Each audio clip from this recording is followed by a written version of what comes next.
Two teams coming into this night on opposite ends of the spectrum from week one, meeting for the first time ever here at Joe Burrow Stadium in the Plains.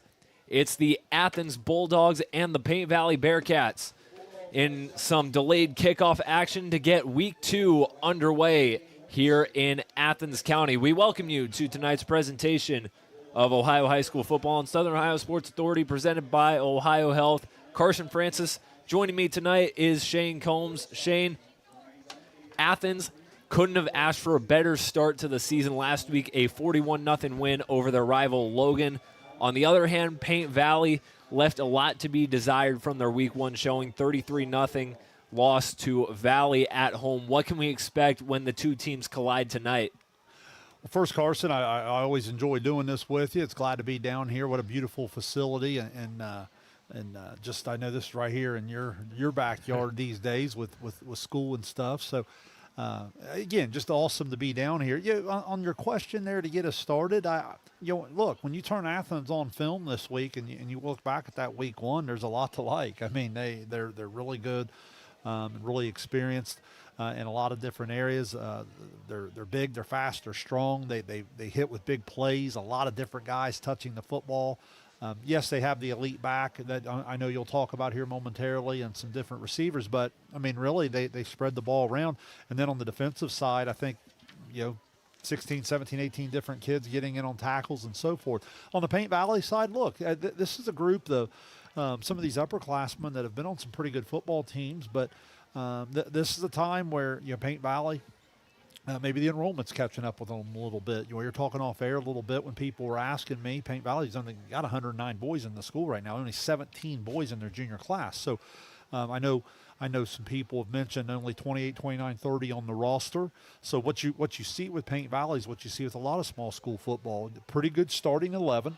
But then what happens is it's a domino effect with some injuries. They'll have a couple more starters out tonight, and before you know it, you look out there and you see 3 or 4 freshmen on the field on a football Friday night, and that's a challenge. But look, I think early in the year, what a great test, what a great facility. I think Paint Valley will come in here and compete hard tonight. And for Paint Valley, you did mention some injuries getting the best of them in an already shorthanded roster.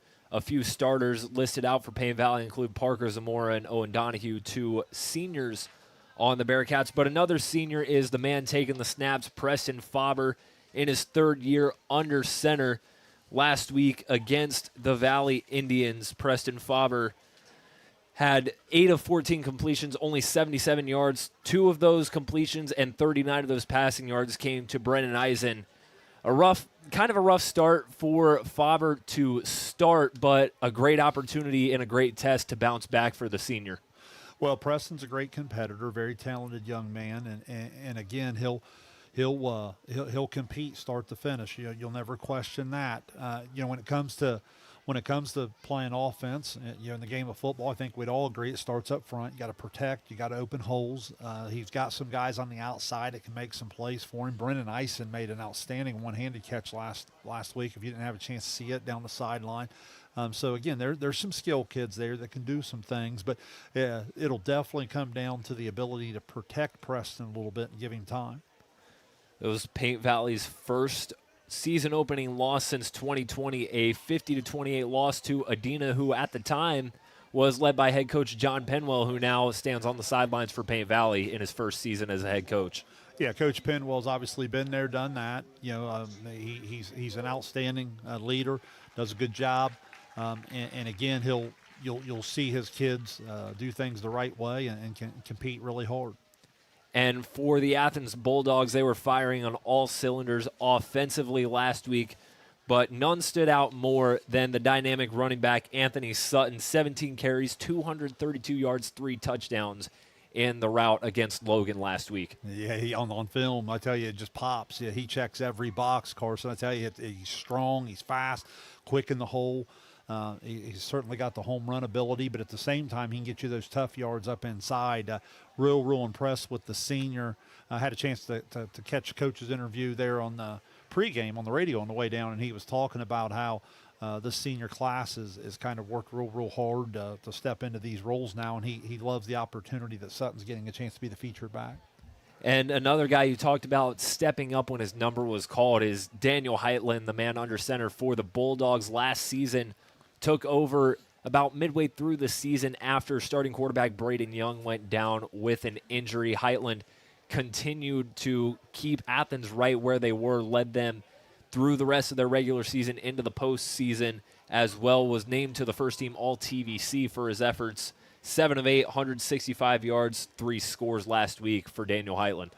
Yeah, when you throw it 8 times and 3 of them end up in the end zone, that's a pretty good night, right? What impresses me about him, 6'4", and the physicality. Keep in mind, before he had to be forced into that quarterback spot, he was an outstanding receiver, played some linebacker, some different things, and it shows up on defense. So what you see is big, tall lefty, can really sling it a little bit, but at the same time, make no mistake about it, he can kind of be physical if he has to get involved in the run game a little bit, and then you'll call his name plenty of times on the defensive side tonight. It plays kind of that linebacker safety hybrid role. You'll see him lined up in the middle of that defensive set with the linebackers, but then he'll shift into the defensive backfield almost like a safety as well. They use him in a lot of different ways on that defense. That pitched a shutout last week, and head coach Nathan White, coming in the reigning Division III head coach of the year in the Southeast District, entering his 7th season at the helm of the Bulldogs, led them to a 10-win season last week, their first playoff win since 2014 as well. Yeah, and look, it's just you try to reload and go, and every program's going to have those little peaks and valleys, but real impressed with the way Athens has been able to go. And when you talk about the numbers of Sutton and company last week, it always starts up front. And I was looking at their stat sheet, had 20-plus pancake blocks up front from their 5 starting linemen, who we'll try to give some love to throughout the evening, with Sweeney, Orocho, Smith, Loto Thomas, and Campbell. But, man, they just do a real good job. I mean, as good as Sutton is and will be tonight, I'm sure, there's a lot of times on that film, I think you'd agree, that Sutton was 4, 5, 6 yards into his carry before he even got touched. Yeah, and also, Anthony Sutton last year he had a great year. He had almost 800 yards on the ground, and he wasn't even their number one back. They had Alex Pirro back there, who ran for almost 1,200 yards on the season. And when Alex Pirro went down for a little bit around middle of the season, he was able to come back, finish strong for the Bulldogs. They turned to Anthony Sutton, and he just kept them right where they left off. That's really a characteristic of a great program. I think you see it in a lot of different things. It's just kind of people waiting their turn, and that's why you see a lot of juniors and seniors taking the field on Friday night. We'll take a break as the Athens Marching Bulldogs bring you our national anthem. You're watching Ohio High School football on Southern Ohio Sports Authority, presented by Ohio Health. It's me, Wednesday Addams. Your life just took a dark turn. I regret to inform you that I have devised the meal of misfortune with Wendy's. It's pure torture for your taste buds, with 4 nightmares dips of dread. Don't waste my time asking which ones you'll get. You must surrender to your fate. Enjoy the anguish.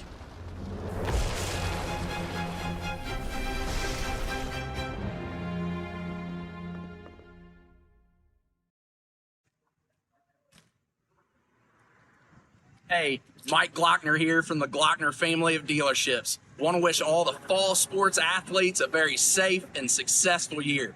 Good luck.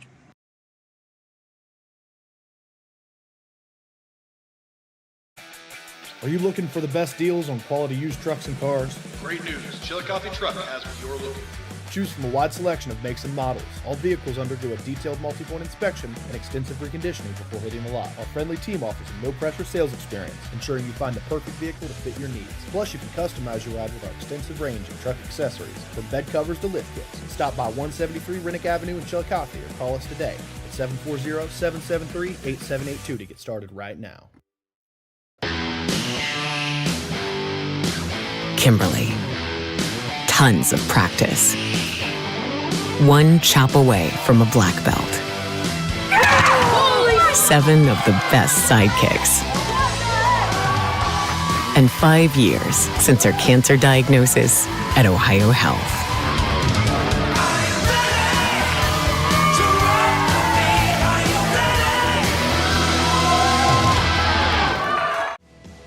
At North Fork Animal Clinic, we're more than your pet's health care. We're your neighbors. We combine top-quality veterinary care with the availability you can count on, keeping tails wagging and pets thriving. And as proud supporters of youth sports in Southern Ohio, we're committed to helping our whole community grow strong. North Fork Animal Clinic, caring for pets, supporting our community. Richard. Countless nights in the garage. 8 shiny new pistons. 1 very happy 16-year-old granddaughter. And 2 years since starting cancer treatment at Ohio Health.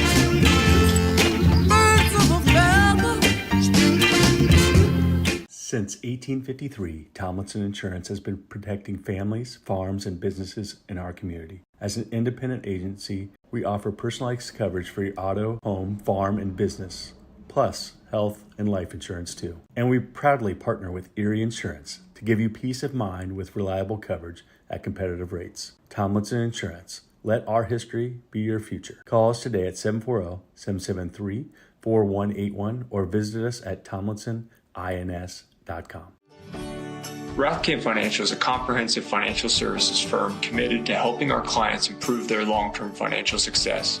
Our customized programs seek to grow, protect, and conserve our clients' wealth by delivering personalized service and expertise. Securities and advisory services offered through LPL Financial, a registered investment advisor, member, FINRA SIPC. Please call us at 740-775-1040 to schedule a consultation. At Chillicothe Comfort Heating and Air, your comfort is our priority year-round. Whether it's blazing hot or freezing cold, we've got your back with fast, reliable service you can trust. Locally owned, honest, and done right the first time. We have financing options available for every budget, as well as 60 months, 0% interest. Call us today and feel the difference that comfort makes.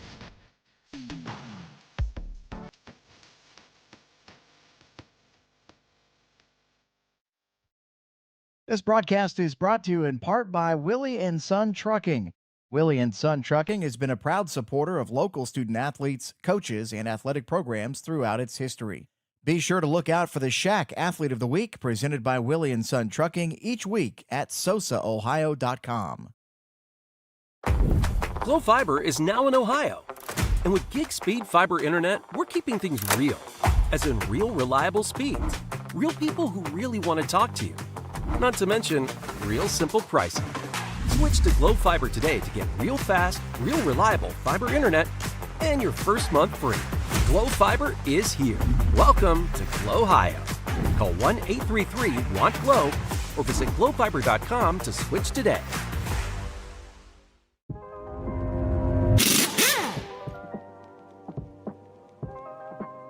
Hey, Mike Glockner here from the Glockner family of dealerships. Want to talk to you about our express service that we offer at every Glockner location. Did you know that you don't need an appointment if you need a routine service done to your vehicle? All you have to do is show up. No appointment necessary. Stop by and let us serve you at any Glockner location today.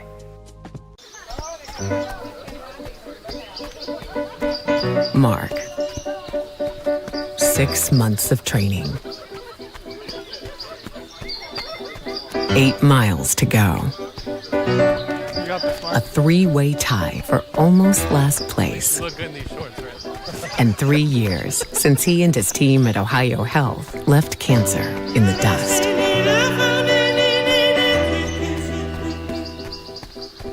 Experience the hometown Chevrolet difference. Check out our huge selection of Silverado trucks, Equinox SUVs, and the latest Chevy models. Priced to move and ready to hit the road today. Plus, with the Hometown Advantage, you get free oil changes for life and a 10-year, 150,000-mile limited powertrain warranty at no extra cost.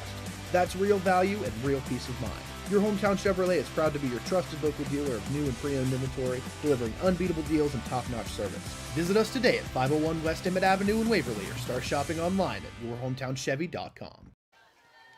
We welcome you back to Joe Burrow Stadium at Athens High School. We are just about set for kickoff here between the Paint Valley Bearcats and the Athens Bulldogs, the first ever meeting between these two programs. Shane, a beautiful night for some football here in Athens. Yeah, it really is. With the longer bus trip there, they were able to bump the game back to 7:30, and we thank Athens High School and the entire athletic department for getting us set up here. Just absolutely beautiful night, beautiful press box here. We're a little bit spoiled here with this view, and hopefully we're in for competitive football game. And as you said, coming in, I know two teams coming in from different angles, but again, I think with it only being week 2, I think both teams can continue to grow. Got the sunset out to our right here of the press box. Both teams getting ready to take the field. We got a nice pregame show from the Athens marching band as out to the field for the first time tonight come the Athens Bulldogs. They're 1-0 on the season, looking to keep that undefeated record intact early on in the season. The Bulldogs 10-2 last season, took down Lyndon McKinley last year in round 1 of the playoffs. They fell to Steubenville in the second round as Paint Valley takes the field on the far sideline as well. Paint Valley 7-4 last season, started the year 6-0. Kind of fell apart towards the end of the season, just 1-4 in their final 5 games, including a postseason loss week 1 to Cincinnati Purcell Marion. Yeah, I think there was a couple things that factored into that. You know, one, they started to get beat up a little bit by the end of the year. 2, you know, obviously, if you just look at the way the schedule unfolded, they were losing to some really, really good football teams, you know, Purcell Marion, Unio, Zane Trace, and so again, you grow from that and you come back. Obviously, last week it was a tough start there on their home field. Whatever happened on the scoreboard this evening, it's more about seeing if your kids grow from week 1 to week 2, and some of those things you're really picking out and isolating in the film room. Paint Valley led under head coach John Penwell, who was previously the defensive coordinator of the Bearcats, spent 5 seasons as the head coach at Adena. Taking over for Corey Dye, who's now the defensive coordinator at Miami Trace. Athens will start the night with possession as Paint Valley is out to boot it away. It'll be Bryce Blanton to kick the ball away to start things off tonight.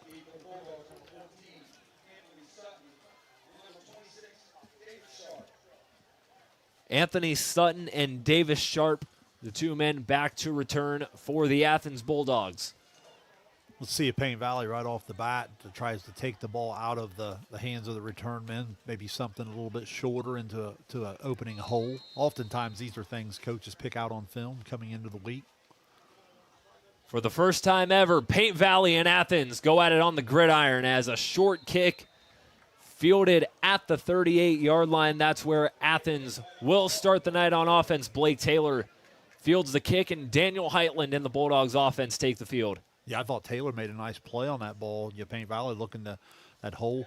Blanton probably would like to carry that maybe another 2-3 yards, but I thought he drop stepped and did a nice job fielding. That ball hits the turf there. You never know what happens. Athens going trips to the near side.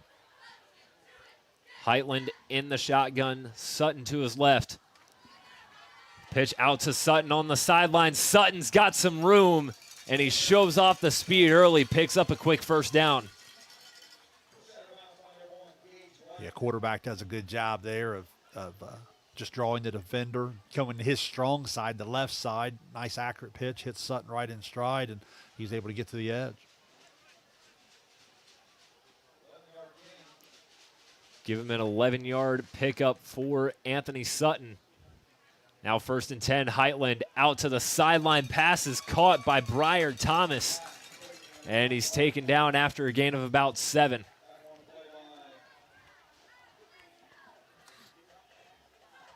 Nice first down play. Just go sit right down.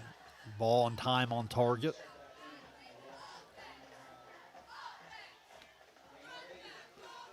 Now 2nd and 2 at the 39. Man in motion is Liam Klein.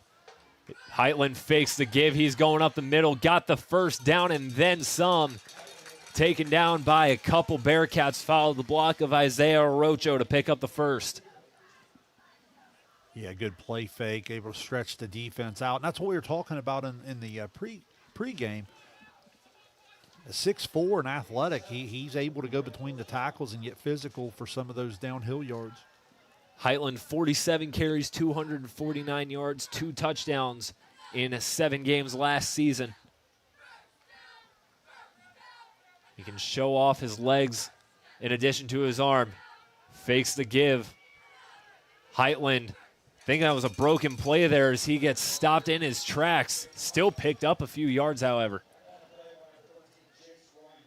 I don't think whatever that was a design play. Well, yeah, I mean, because if it was a quarterback draw, it seems like he might have hurried it a little bit. Nonetheless, a pretty good job by the Paint Valley defense. Looked like Reinhardt was the one that got there with a host of Bearcats to join him, and pretty solid job by the middle of the Paint Valley defense. 2nd and 5 at the 27. Athens moving right along. Heitland looking, throwing, downfield pass complete for a first down and more. Taken down near the 10-yard line is Weston Wheatley right away. Athens makes its way into the red zone. Yeah, he comes off of his first look and checks it down there, and now Athens in business, going to go quick. Now they hand it off Sutton. Sutton tried to get through a tackle, but dives forward after gaining a couple. Preston Faber, one of the men to stop Sutton.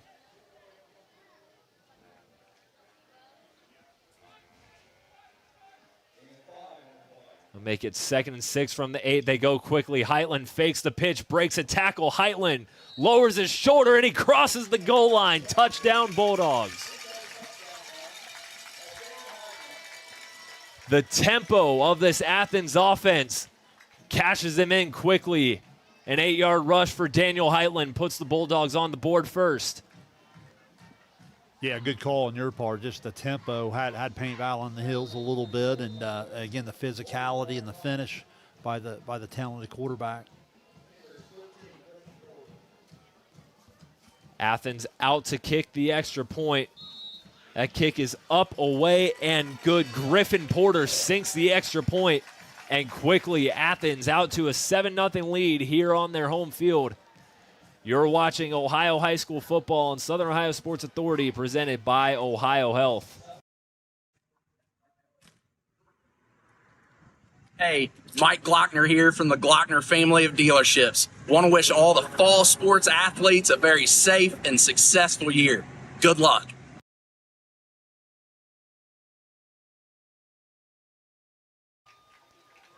A quick drive that took up only about 2 minutes and 20 seconds for the Athens Bulldogs results in 7 points, an 8-yard carry from senior quarterback Daniel Heitland.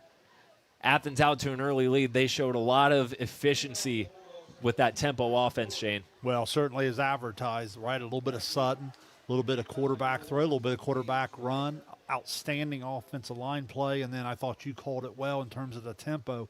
Once they felt like they had what they wanted, got Paint Valley on the heels a little bit, got a push at them. And again, that's going to wear on that lack of depth for Paint Valley throughout the evening. Griffin Porter to boot it away for the Bulldogs. Jace Reinhardt and Gage Wagner back to return for Paint Valley as that kick sails out of bounds. That'll be a penalty. Yeah, watching the film last week, able to usually carry it down right around the 10 that time, tried to pick out a spot over there on the side, and just got a little too much, and it sails out of bounds. Paint Valley gets some decent field position out of it. That'll bump the Bearcats up to the 35-yard line as their offense takes the field for the first time tonight. It's Preston Faber, the first-team All-SVC and first-team All-District member, leads his team out. 3 men on the near sideline. 1st and 10 at the 35. Faber rolling out, throwing. That pass is deflected by Heitland. Almost an interception on the first offensive play for Paint Valley. Yeah, going to roll Faber out to his left side. Had a couple different guys out there, and pretty good read from the Athens secondary, and sails incomplete. Fortunate it wasn't picked off. You know, and if you're Athens, you kind of like having your quarterback out there on defense. He knows, takes one to know one. The quarterback made a perfect read on the opposing quarterback, got a deflection. Well, and it really does. It shows up his football IQ as you watch him on film, just some of the different things. I liked what you said in the pregame when you said the hybrid look he gives them. Second down, low snap. They hand it off, and that's going nowhere. Camden Cooper stopped in the backfield. Jay Irwin and Tremaine Scott on the tackle for the Bulldogs, and almost right away it's 3rd and long for Paint Valley.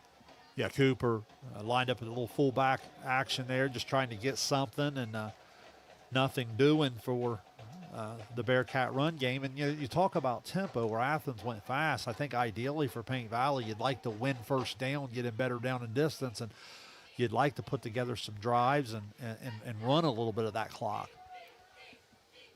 3rd and 11 at the 34. Brennan Eisen in motion. Faber drops back. He's under pressure, and he's taken down. A trio of Bulldogs in that backfield. David Sharp, one of the men on that sack. And that brings up 4th down for the Bearcats. Yeah, and again, I go back to the first down play. It's going to be so crucial for Paint Valley to win first down and try to get in a better down and distance. They had the incomplete, so you come back, you try to run it. You don't get anything. Now you're in an obvious passing down, and they just sell out and come and get him. What you got to be able to do is try to win first down, get yourself into some more manageable stuff. You want to live more in that 3rd and 4, 3rd and 5 area compared to that 3rd and 11, 3rd and 12. Faber out to punt it away. A good punt. Weston Wheatley calls for the fair catch and fields it at the 35-yard line. And the Bulldogs bring their offense back out. It's a good punt from Faber. Yeah, it really was. Good hands from Wheatley on the fair catch. He had 2 interceptions. He was the reason for the 2 Athens defensive turnovers a week ago. You see Daniel Heitland back out there leading the Athens offense. On that first drive, as you mentioned, Shane, showed a great balance of running Sutton, but then Heitland himself showed a great balance of his arm and his legs. Yeah, he really did, and I would even include the ball handling. A little bit on the option game, both on the pitch and on the inside fake and keep. Now 1st and 10. Heitland fakes the give. He keeps it himself, breaks a tackle at the line of scrimmage, and gains about 7 yards on the keeper. Good hustle. And way to not give up for Daniel Heitland on the carry. Yeah, that's just that 6'4", 180 frame where he just runs through the would-be tackler. Pretty good position from Paint Valley. And Sutton coming off the 200-plus night. Notice how the quarterback's been able to show it a little bit more and keep it. Now 2nd and 3 at the Athens 42. Klein in motion. Heitland fakes the pitch. Now he tosses it out to Sutton. Sutton gets to the sideline, and watch out. Anthony Sutton. He's going to go all the way. Touchdown, Bulldogs. 58 yards. Well, that's what we talked about coming in. That offensive line, they just seal the edge, and then his speed, and then it becomes a foot race. And remember how I said check all the boxes. He certainly has that home run ability. And just like that, he only needs about 2-3 carries. He's already pushing up around the 80-yard mark and now into the end zone. Griffin Porter again out to attempt the extra point. Good snap, hold, line drive kick is off the upright and no good. So the score remains 13-0 in favor of Athens after a 58-yard carry to the house for Anthony Sutton. We'll step aside. You're watching Ohio High School football on Southern Ohio Sports Authority, presented by Ohio Health. Kimberly. Tons of practice. One chop away from a black belt. 7 of the best sidekicks. And 5 years since her cancer diagnosis at Ohio Health.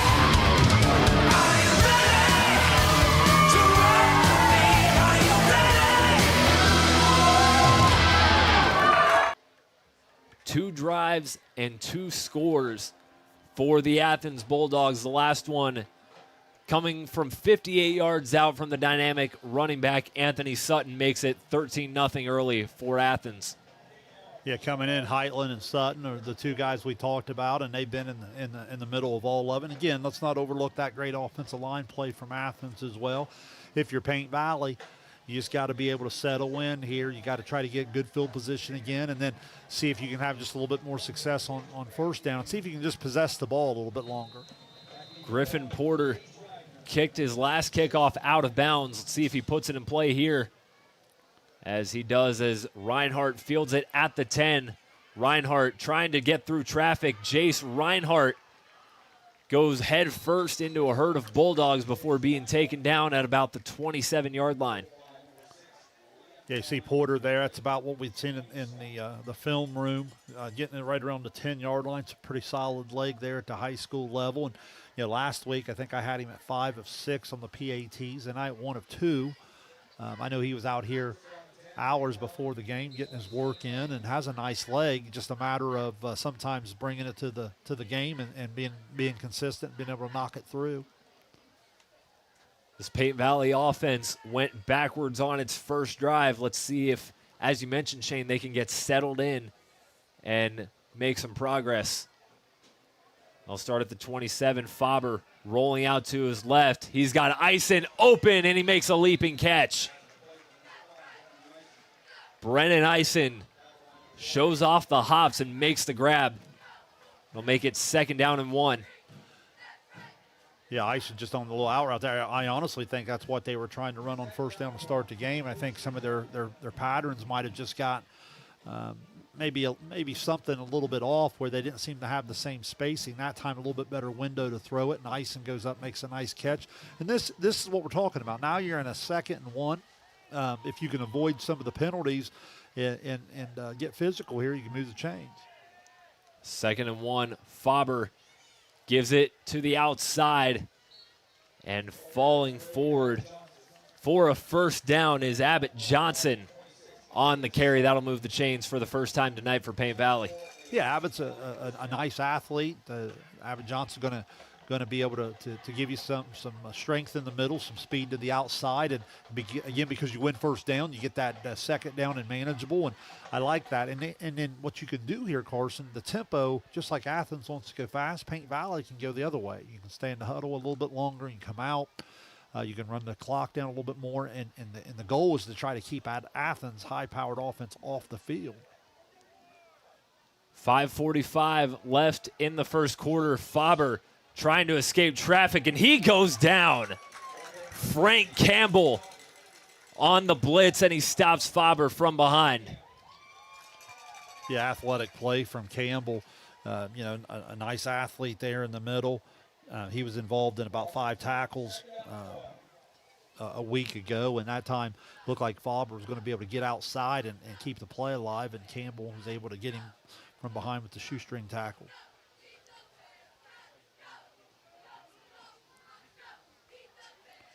Coming up on 5 minutes to go here in the opening frame. Paint Valley trying to get some life offensively. Here's a toss to Johnson to the near sideline, and he's not getting back to the line of scrimmage. Tremaine Scott came flying up and makes the tackle for loss. Yeah, Scott, their leading tackler last week with 10 total. That's just outstanding there.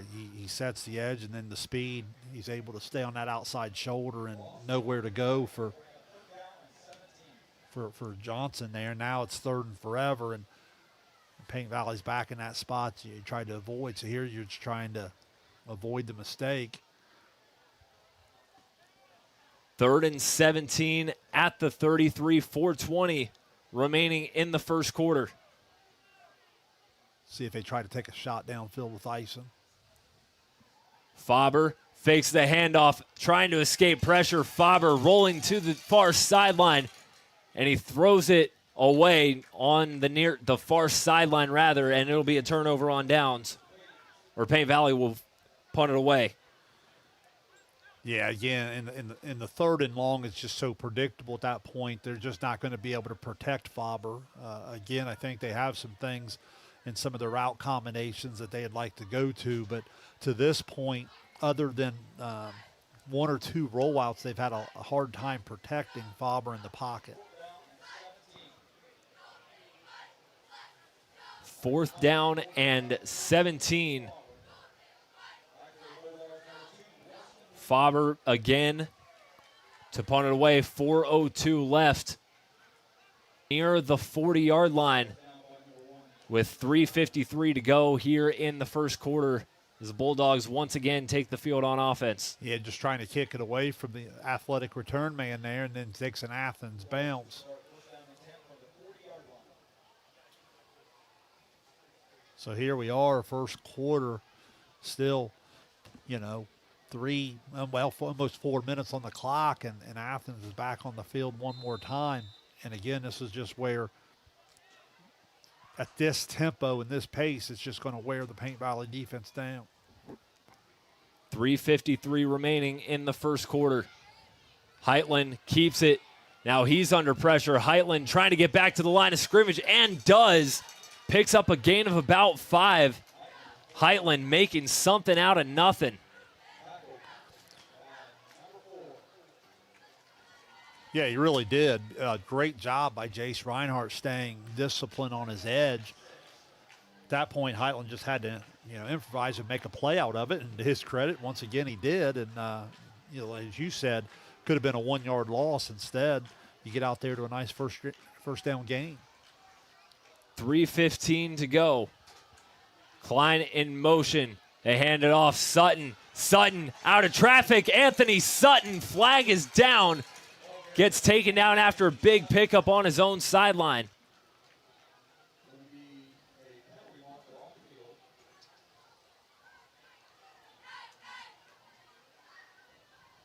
It was hard to tell there, it looked like, and then another one comes in late there.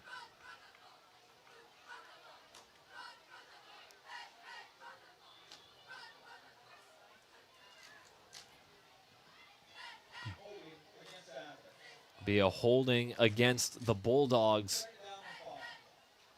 I'll make it 2nd down and 5 after the big pickup from Sutton wiped away. I thought they had a hold right there at the point of contact where Sutton made a nice spin move. They actually called the hold more downfield, and that's why the ball is still spotted where it's at.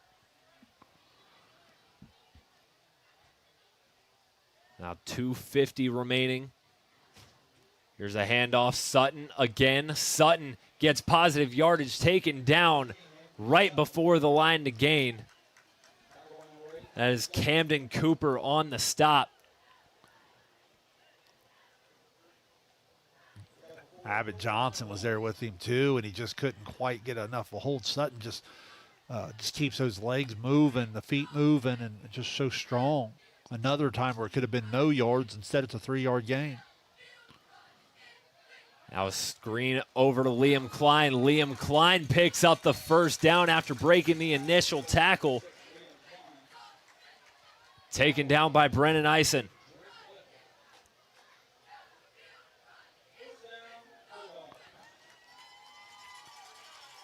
Yeah, really impressive, the Athens wide receivers after the catch. I watched that on film last week as well, and there was an example of it where you make the first guy miss. Now 1st and 10, Heitland rolling out. Heitland does it himself. Heitland gets a gain of a few yards.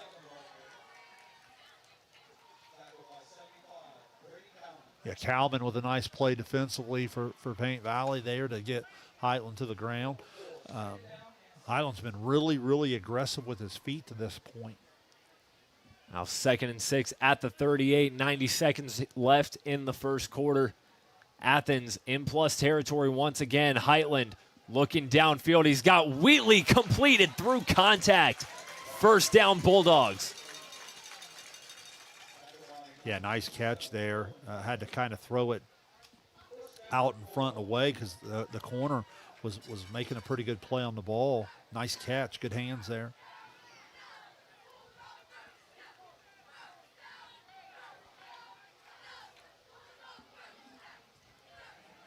A 1 minute left in the first quarter. First down. Here's Heitland, pitches it out to Sutton. Sutton down the sideline again. He's got a block, and Sutton crosses the goal line. Touchdown, Bulldogs. 38 yards for Anthony Sutton, his second score of the night. Yeah, not a lot to it. I mean, the inside guy goes with the quarterback. Heitland delivers the pitch. Once again, on time, on target, and in stride, and Sutton does the rest all the way to the edge, all the way down the sideline, and gets it in up well over 100 yards now and into the end zone for the second time. Porter out to kick it away. The kick is up, and this time he splits the uprights, and that adds to the lead, 20-0 Athens. With 50 seconds to go in the first quarter, you're watching Ohio High School football on Southern Ohio Sports Authority, presented by Ohio Health. Since 1853, Tomlinson Insurance has been protecting families, farms, and businesses in our community. As an independent agency, we offer personalized coverage for your auto, home, farm, and business, plus health and life insurance too. And we proudly partner with Erie Insurance to give you peace of mind with reliable coverage at competitive rates. Tomlinson Insurance. Let our history be your future. Call us today at 740-773-4181 or visit us at tomlinsonins.com. Back here at Joe Burrow Stadium in the Plains, it's been all Athens Bulldogs in this first quarter. And really, it's been all Anthony Sutton. 2 big touchdown runs have created this lead. Well, and honestly, I think the decision-making of Heitland's been a big factor. You know, you look back to last week, Carson, I believe Stash Sheet only had him rushing it 6 times for about 14 yards. 9 was his longest run. It was Sutton who was up over 200 yards. Well, tonight, Heitland comes out. He was really aggressive with his feet here early, and it's kept the defense a little off balance, and it's been Sutton off of the option play, and on the pitch is where he's had his most success. Porter boots it away. Reinhardt lets it bounce, and it rolls out of bounds. The second out-of-bounds kickoff by the Bulldogs. Good read from Reinhardt there. You know, you don't want to mess with that ball because it's a live ball, but he felt like he had a pretty good read on it, and he lets it take the extra bounce, and by doing so, he's going to gain about 20, probably a good 20 to 22 yards of difference in terms of field position, where if he tries to pick it up there, Athens' coverage was bearing down. So 1st and 10 for Paint Valley at the 35-yard line. There's really nothing going for the Bearcats tonight. This Athens defense has had its way. 1st and 10, Faber drops back. He's going to keep it himself, throws it ahead, and there's a flag down. An illegal forward pass will be called. Yeah, Faber tried to step up in the pocket, and then he was going to deliver it over to his right side, and he just was a little too far on the release there. The right idea, just waited just a second too long to make the decision to throw it. Well, and again, I think they even tried to go with a little bit of a longer hard count. They're having so much trouble in the middle there of doing anything from the pocket because of the pass rush of the Bulldogs. They've tried to roll him out a couple times, but again, what that does, it cuts your field down and gives you less route combinations. That'll make it 1st and 14 at the Paint Valley 31. Faber outside to Cooper. Cooper's hit immediately. The ball comes out. The refs blow it dead, incomplete. Camden Cooper blown up by Weston Wheatley on the play, incomplete pass. Yeah, I feel like that was a good call. I don't think Cooper had control of it just yet. Good job of Athens defense. You always play to the whistle. You see that ball on the ground, you want to go get it. So good job playing hard.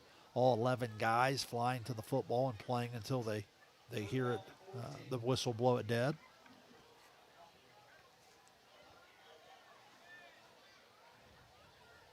It'll be 2nd down and 14. No, they'll call it 3rd as the illegal forward pass resulted in a loss of down. Yeah. And we've got a timeout called by Paint Valley as their offense will talk it over. Shane, we've seen this Athens defense with a lot of experience just impose their will on Paint Valley so far. What's Paint Valley got to do to combat that? Well, it's obviously easier for me to sit up here and talk about it than it is to do, but they've got to figure out a way to just have plus yardage on first down. The one time they were able to deliver the outside pass for 9 yards, they were able to come back, run the ball for first down. It looked like they were going to be able to settle into a drive. But what happens is, once you, especially against a defense like Athens, what happens is when all of a sudden now you're living in 2nd and 13, 2nd and 14, well, the playbook starts to shrink, right? Everything starts to go, and Athens is able just to pin back and come get you.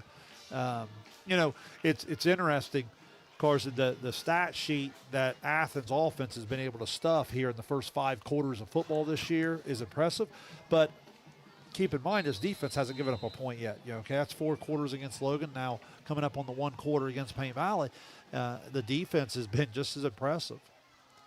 3rd and 14. Faber looking downfield, hauls one up downfield in double coverage, and it's picked off. 2 Bulldogs went up for it, but Weston Wheatley comes down with his 3rd pick of the season. And the Bulldogs take possession back late in the first quarter.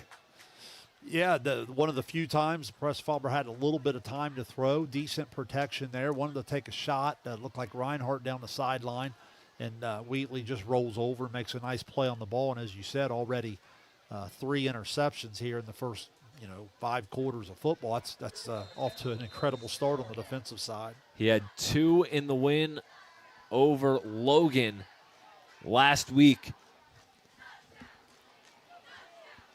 Bulldogs take over at their own 36. 33 seconds left in the opening quarter. The swing pass out to Briar Thomas, who gets taken down just past the line of scrimmage by Jace Reinhardt.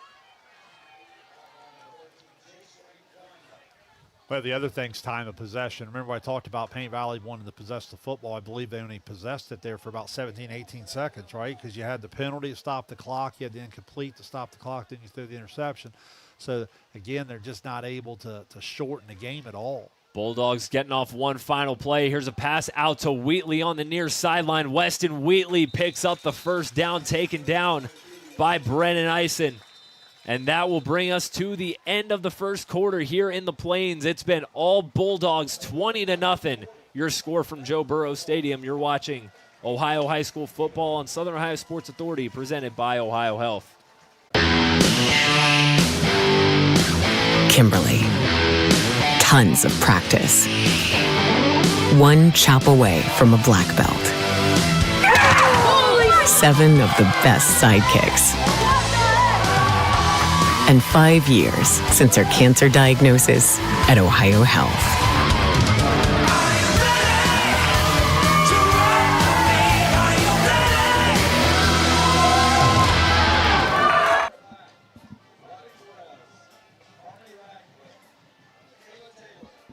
We are back here at Joe Burrows Stadium in the Plains. The Athens Bulldogs, Shane, nearly flawless in that first quarter, and they're out to a 20-point lead early on.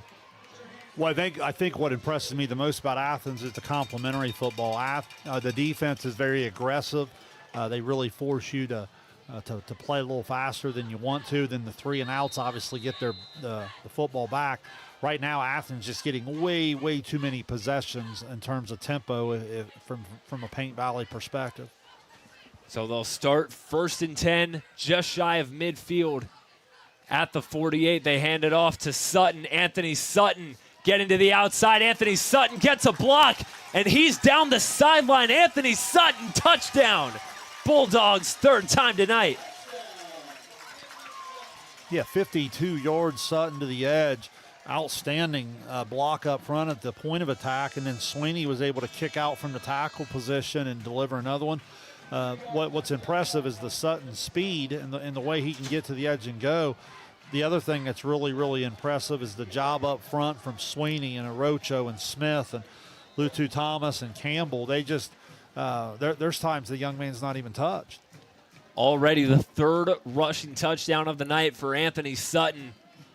They've been feeding him all night, and it's been working. High snap on the extra point, and it sails through the uprights. Athens continuing to pour it on here on their home field, 27-0. Just 12 seconds into the second quarter, Shane. Yeah, just the explosiveness. It's the home run ability. I mean, Sutton pushing up over 150 yards now, and I look down at my sheet here. 1, 2, 3, 4. He's only needed about 5 carries to do it. We want to thank our cameraman, Kenneth Hay. You might have missed a little bit on that last touchdown because Kenneth came down to the press box to help us out with some technical issues. He's been doing that already in a few games for us. Really appreciate his help on the camera and on the technical side of things for a lot of things we've been doing here at Sosa as well. Oh, no question. I mean, I know you guys don't want me to touch that thing over there. Like I said, I can sit here and talk sports with you all night. I start touching that thing. Yep. It's hard to be telling what the viewers are going to watch. There might be like some sort of like Seinfeld reruns or something coming on. Some scoreboard here. Piketon all over Wellston, 35-0. Eastern leading Huntington 14-7. Uniota 28, Benton County 0. I know one game that we were all split on a little bit. Courthouse up 12-7 over Circleville. I thought that would be a really good one. I'll try to keep you posted on some different ones throughout the evening. A short kick from Porter, fielded at the 20 by the Bearcats.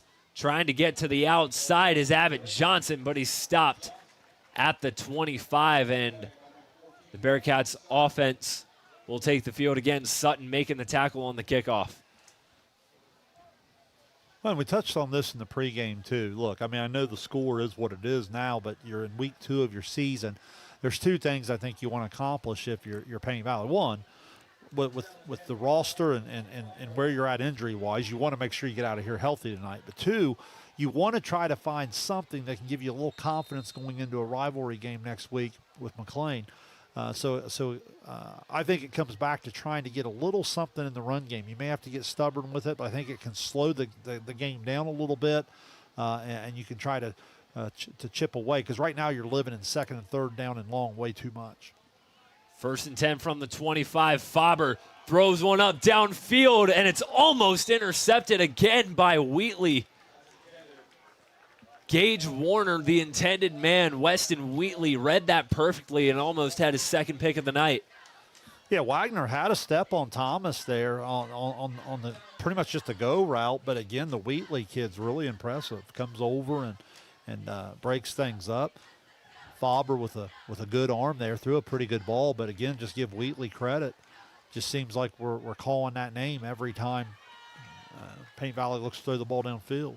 Weston Wheatley, 6 total tackles and 2 picks in the win over Logan last week. There's 2nd down. They hand it off Abbott Johnson, and Abbott Johnson is going nowhere. Bryson Lutu Thompson blew up the offensive line and makes the tackle in the backfield. Yeah, Lutu Thompson, great penetration. And run there for Johnson, just didn't have a whole lot of options. Now you're in that 3rd and long again. Expect Athens to bring the pressure. That'll make it 3rd down and 12 at the 23. We've seen this front 7, front 8 for Athens in the backfield quite a lot tonight. Faber takes a snap on 3rd down, swings it out to Johnson in the backfield. Johnson trying to get outside, but he's cornered out of bounds. Cohen Stadler able to chase him out. And that once again brings up 4th down. Able to get at the edge a little bit, positive yardage. Not a bad play at all, but the problem is it comes on 3rd and long because of the inability just to have positive yardage on that 1st down play.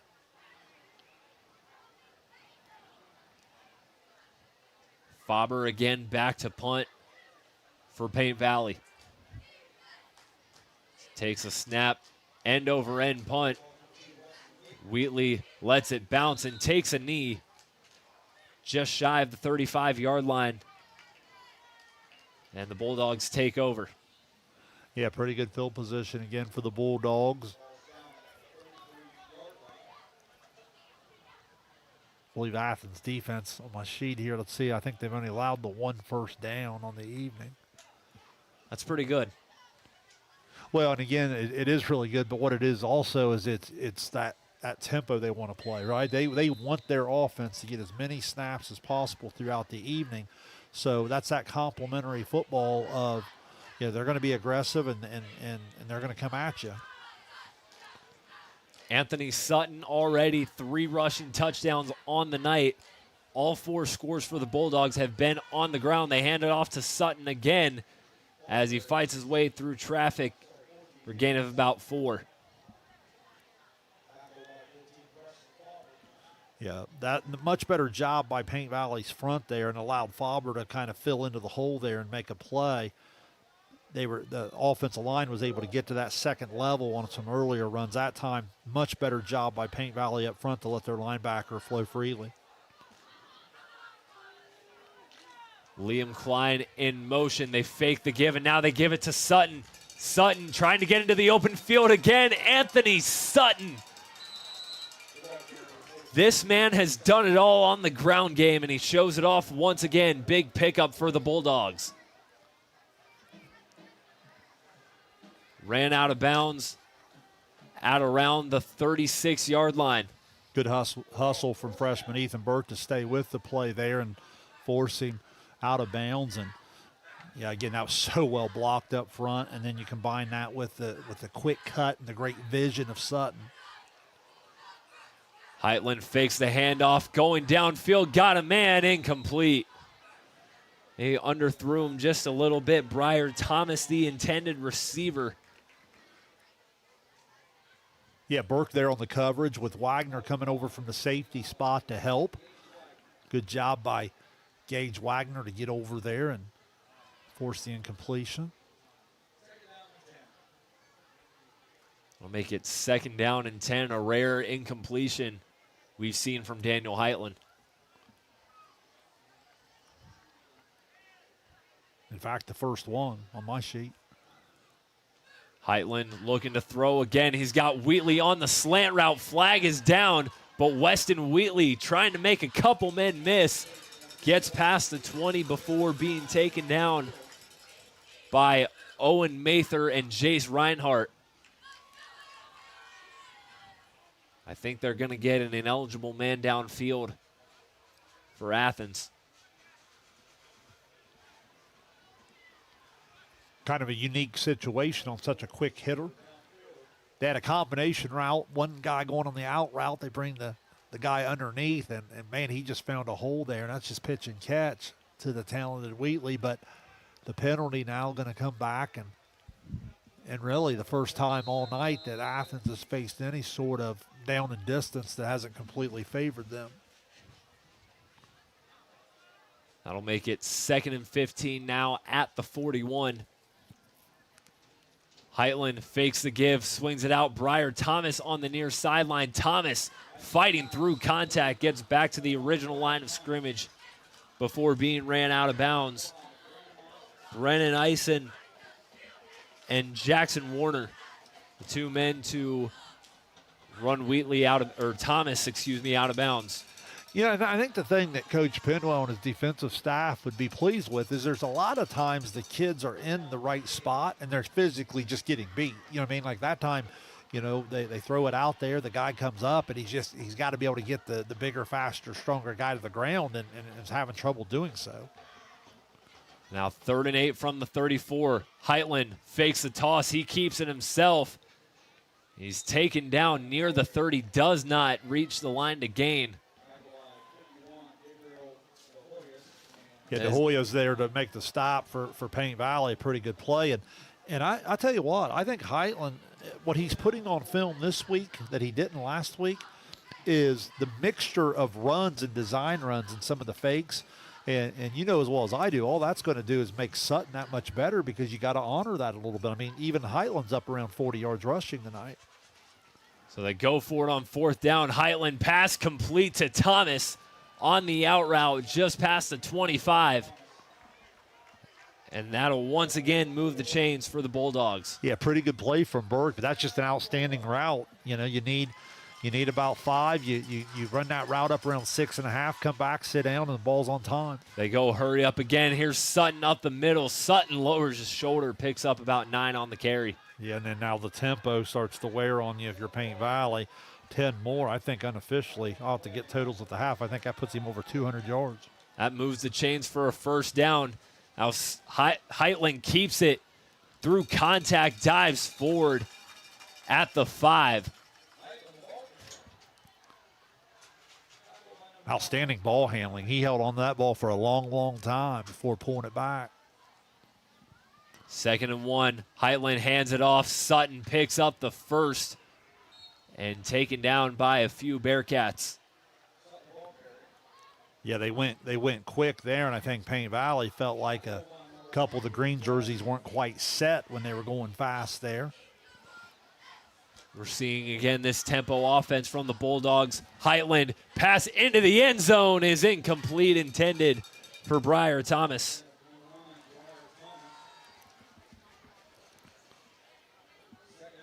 Certainly there, they just couldn't hook up. Now it'll be 2nd and goal. What are we on there, about the 4-yard line? Looks like it. It also looked like Heitland had Jackson Warner open on the out route. But it's an incomplete pass. The Bulldogs will try again. 7:13 left till half. Heitland takes a snap, fakes the give, throw to Thomas is complete. And the first passing touchdown for the Athens Bulldogs is from 4 yards out. Daniel Heitland to Briar Thomas on the completion. Not a bad coverage at all. Is right there and just able to zip it in there and a nice hands from Thomas for the touchdown. Porter out to kick the extra point. Low snap, but the hold is good, and Porter splits the uprights again. 34-0 in favor of the Bulldogs after the first passing completion for a touchdown to Briar Thomas. You're watching Ohio High School football on Southern Ohio Sports Authority, presented by Ohio Health. At Chillicothe Comfort Heating and Air, your comfort is our priority year-round. Whether it's blazing hot or freezing cold, we've got your back with fast, reliable service you can trust.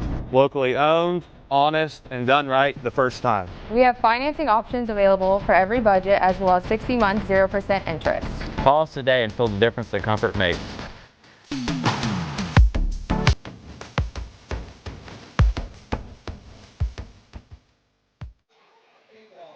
$7:10 left in the second quarter. It's been all Athens Bulldogs here at Joe Burrow Stadium, 34-0 after the completion from Daniel Heitland to Briar Thomas.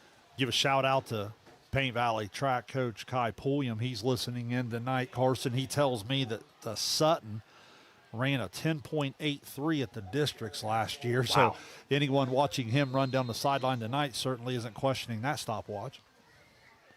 Or maybe I'm dating myself. Do they even use a stopwatch still? They probably use some sort of technology now, I assume. You know, that's not something I'm sure of, but I'd love to find out sometime. Here's Jace Reinhardt on the kick return after a squib kick taken down between the 20 and the 25. Tremaine Scott and David Sharp on the tackle.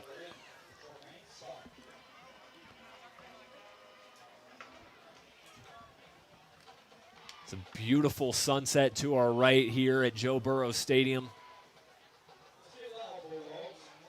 Really is a nice setting. Really, the whole campus. I like getting down here early and being able to walk around a little bit. And they really have a nice place. Athens, one of the founding members of the Southeast Ohio Athletic League, a rich tradition down here at Athens High School in any sport.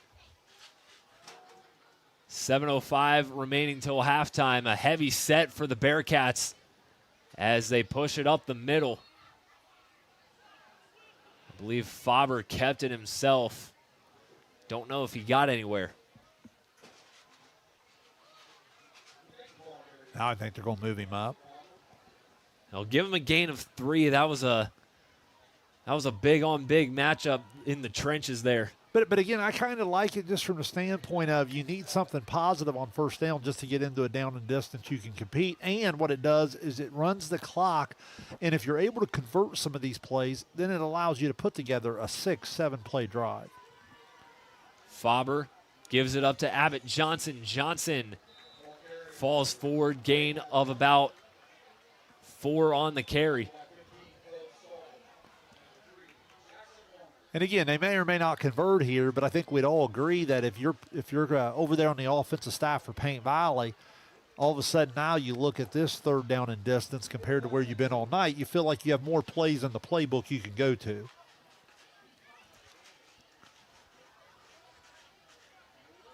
Third and 3 at the 31. Heavy set still in for the Bearcats. Faber hands it off to Johnson. Johnson gets back to the line of scrimmage but doesn't get much further. Mason Sweeney on the tackle for the Bulldogs, and it's 4th down again. That's outstanding from Sweeney. I mean, here's a guy, a 5'10", 235 senior, and he runs that down. It looked like he came from the backside. They were running away from him, and he simply comes unblocked and goes and makes a play. Outstanding. Mason Sweeney, 3 tackles and half a sack in the game against Logan last week. This experienced defensive line for Athens has made its presence known tonight. Bearcats going forward on 4th and 2. Faber keeps it, trying to push him forward. And I think he just got to the line to gain. I don't think the near side and far side officials agree on the spot. The far side, guys, if you're rooting for Paint Valley tonight's the one you want to go with. They will give Paint Valley a first down, so I think only for the second time tonight, Shane, Paint Valley moves the chains. Yeah, and again, I like the play calling. I know, I know the score is the score, but you're still trying to compete. You're still trying to find something you can go to, and I like how they just try to get a little bit more physical, go north and south. Athens is so fast to the edge. You're going to have a hard time getting there. Maybe just try something north-south inside is the best bet. Faber fakes the give, rolling out to his left. He's under pressure. Faber trying to do it himself, but he's blown up at the line of scrimmage. Tremaine Scott, one of the men to run him down. Depending on the spot, I don't say it won't quite be a sack. It looks like he might have picked up about a 0 gain or a half yard maybe.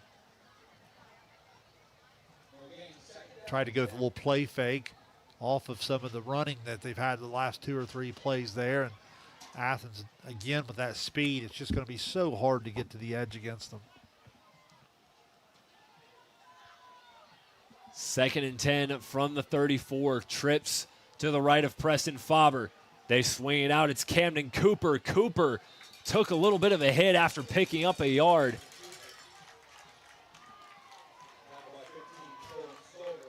Cohen Stadler on the tackle. Gain of 1 makes it 3rd and 9.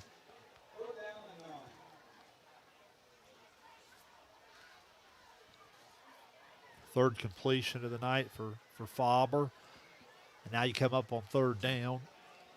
And again, for me, the positive of this drive, even though it's only been about 5 or 6 plays, is just the fact that your defense has been able to take a breath over there on the sideline and just try to regroup a little bit. 3rd and 9. Faber looking downfield. He's got Cooper open, complete for a first down and into plus territory. Camden Cooper found his way open on the near sideline. And for the first time tonight, Paint Valley is in enemy territory. Well, Cooper does a nice job of finding open air, and that's a really, really well-thrown ball. He had to throw it up with some touch over the linebacker and then underneath the safety, and nice pass play. Paint Valley able to move the chains.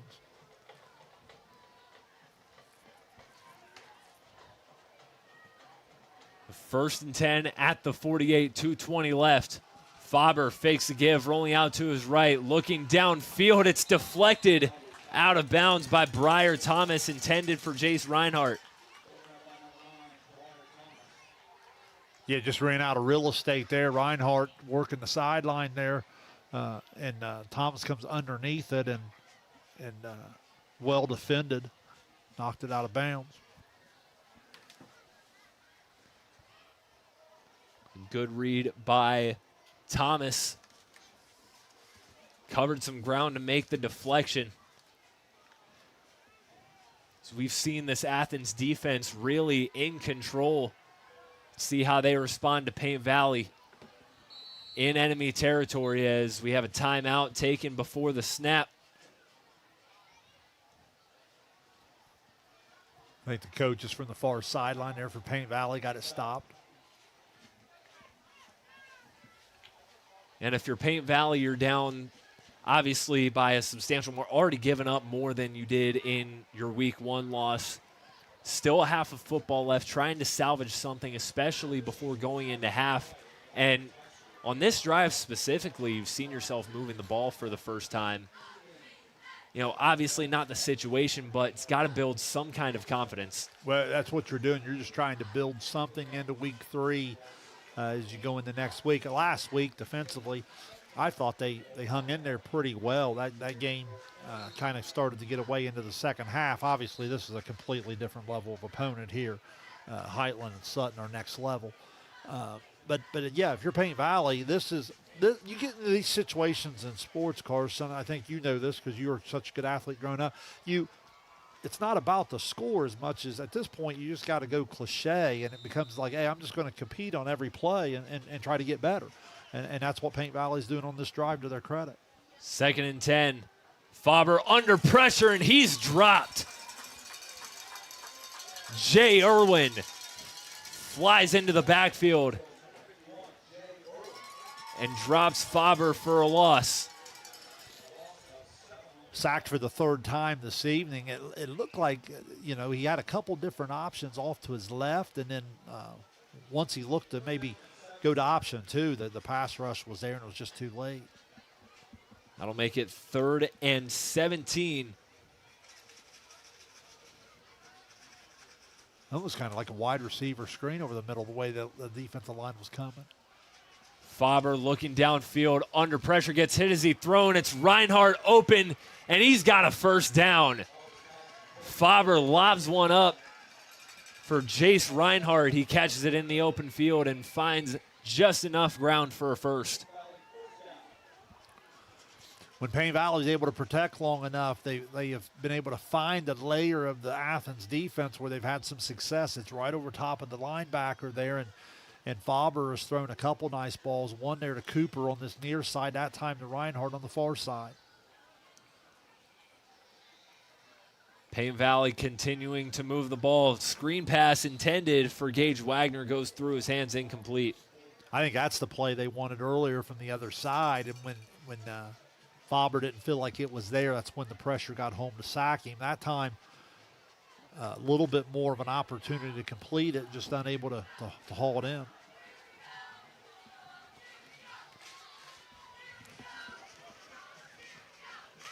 Second and 10 at the 36, minute and 2 remaining. Paint Valley still looking for its first points of the 2025 season.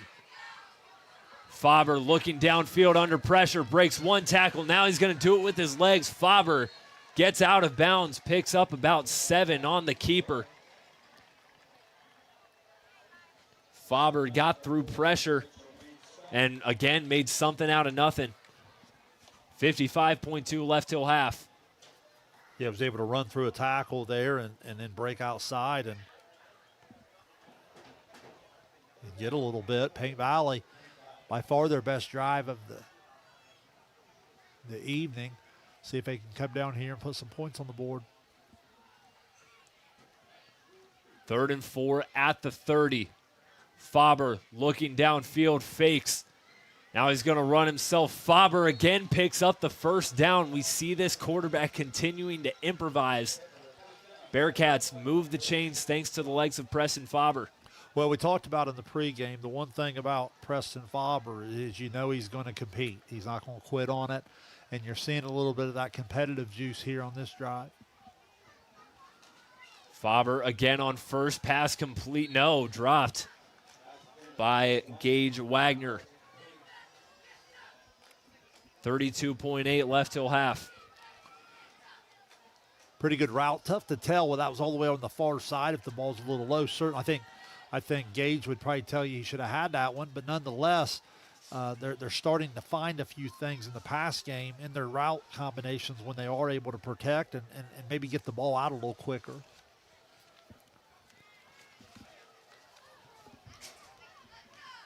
Now threatening at the 23, 2nd and 10.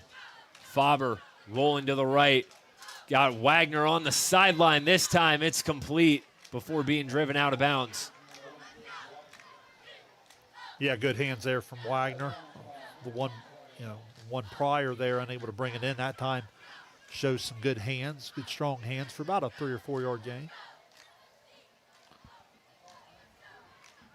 Call it 3rd and 7, 25.8 remaining. This Athens defense pitched a shutout last week. They shut out 3 opponents in 3 straight games during a stretch last season. Paint Valley on the doorstep of the red zone. Faber fakes the give under pressure, and he's dropped again. Isaiah Orocho there to clean up the sack. He's taken down by about 4 Bulldog defenders, and that brings up 4th down after a timeout is called by Coach Penwell. Yeah, I was gonna mention there on the previous play that Faber, I believe, does the place kicking for the Bearcats as well. I'm not sure what kind of range that he would have. They were up to about a 36, 37 yard there previously, and I was thinking if they could get another 5 or 6 yards, maybe just again try to come away with something positive before the half. Now, obviously, with that 4th Bulldog sack of the evening, it's going to pretty much result in Paint Valley probably just trying to take some sort of shot to the end zone. The clock here at Joe Burrow Stadium reads 18.2. Our digital clock does not do the best job reading the tenths of a second on the scoreboards here, as we saw last week when we were at Jackson. Their scoreboard does a little bit of the same. 4th and 15 at the 29.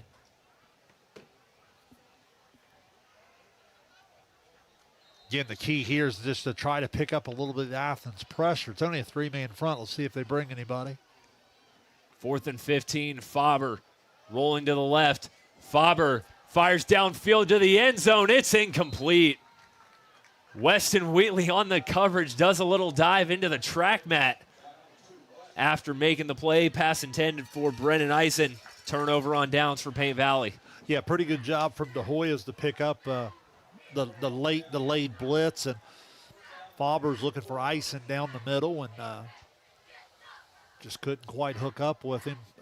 A pretty positive drive and in a couple different areas for Paint Valley. Unfortunately, not going to be able to get any points out of it. And I would assume Athens will take a knee and go to the locker room here. Let's see what they have in mind.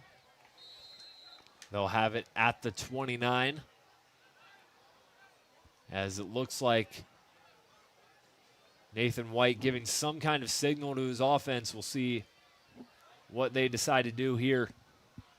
Liam Klein in motion for the Bulldogs. Heitland pitches it out. Getting to the outside is David Sharp, and David Sharp picks up a 1st down with 3 seconds left in the half. A flag is down.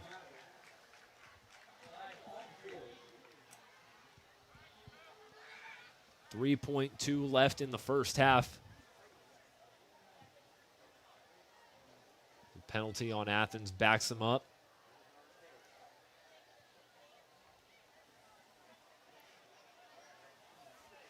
It's been all Athens in this first half. 3 big rushing touchdowns from Anthony Sutton have led the charge for the Bulldogs, and they'll let the clock bleed out as we go to halftime from Joe Burrow Stadium.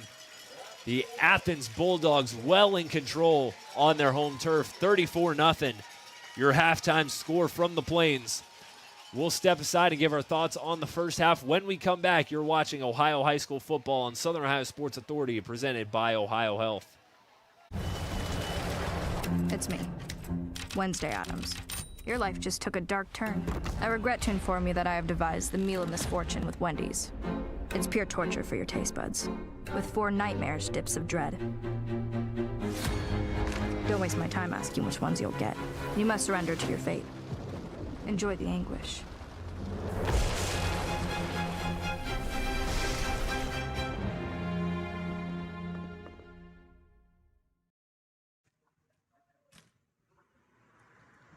Hey, Mike Glockner here from the Glockner family of dealerships. Want to wish all the fall sports athletes a very safe and successful year. Good luck.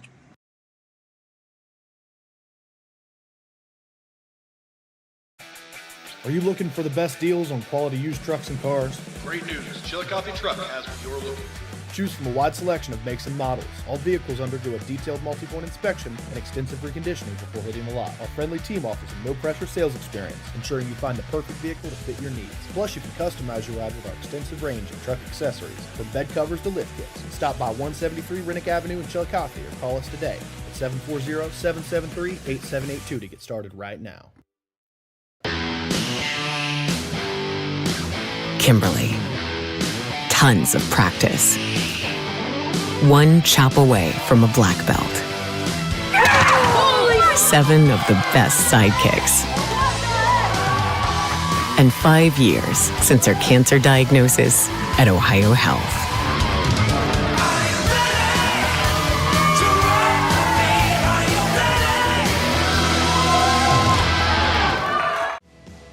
At North Fork Animal Clinic, we're more than your pet's health care. We're your neighbors.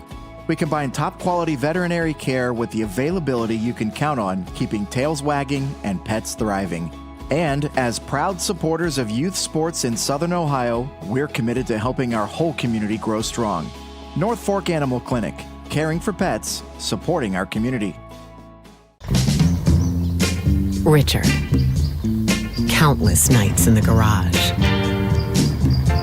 8 shiny new pistons. 1 very happy 16-year-old granddaughter. And 2 years since starting cancer treatment at Ohio Health.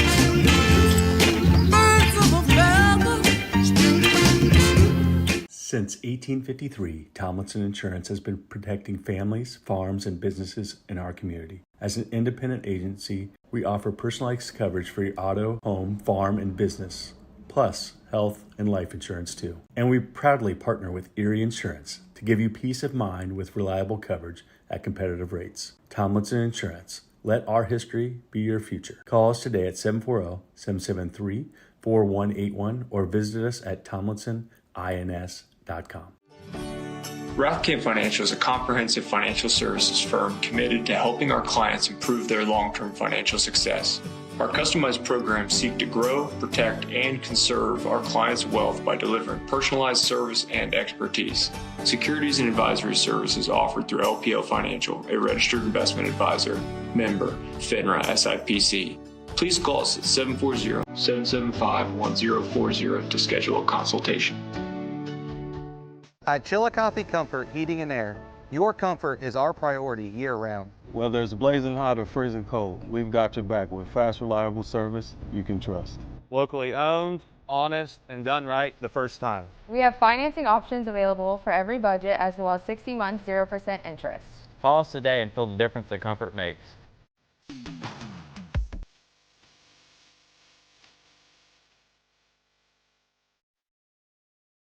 This broadcast is brought to you in part by Willie & Son Trucking. Willie & Son Trucking has been a proud supporter of local student-athletes, coaches, and athletic programs throughout its history. Be sure to look out for the Shack Athlete of the Week presented by Willie & Son Trucking each week at sosaohio.com. Glo Fiber is now in Ohio. And with gig speed fiber internet, we're keeping things real. As in real, reliable speeds. Real people who really want to talk to you. Not to mention, real simple pricing. Switch to Glo Fiber today to get real fast, real reliable fiber internet and your first month free. Glo Fiber is here. Welcome to Glo-Ohio. Call 1-833-WANT-GLO or visit glofiber.com to switch today.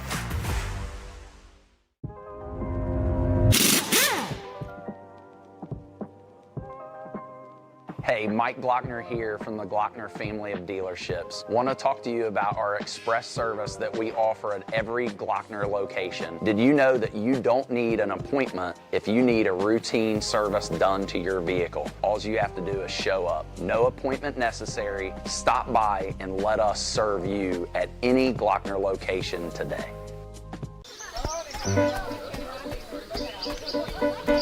Mark. 6 months of training. 8 miles to go. A 3-way tie for almost last place. And 3 years since he and his team at Ohio Health left cancer in the dust.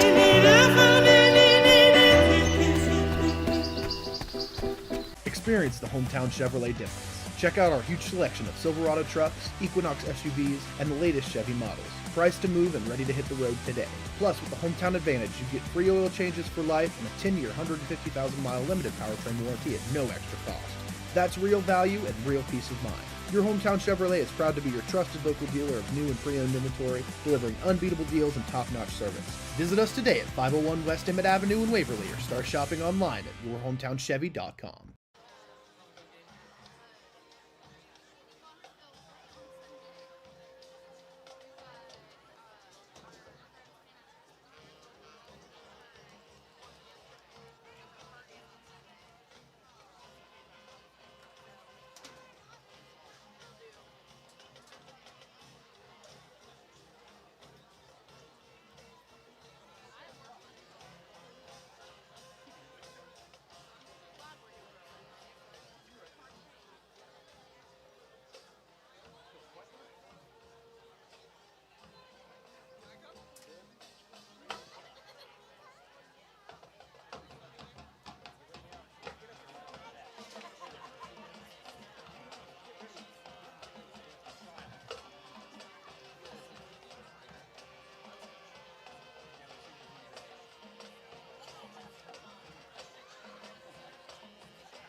Ladies and gentlemen, please welcome the 2025 Athens High School Marching Green and Gold. The band is under the direction of Aaron Backus and Whitney Coach.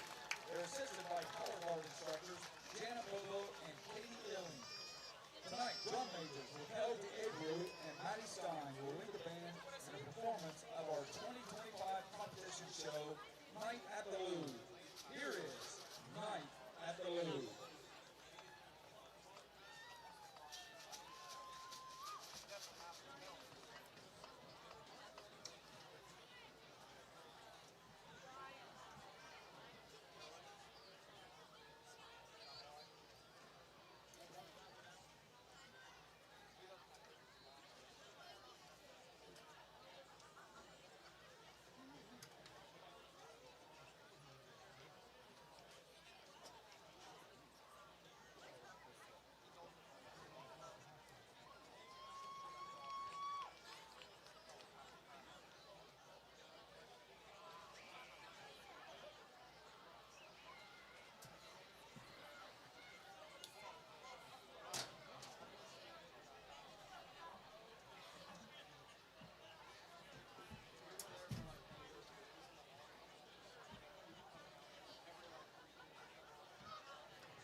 Kimberly. Tons of practice. One chop away from a black belt. 7 of the best sidekicks. And 5 years since her cancer diagnosis at Ohio Health.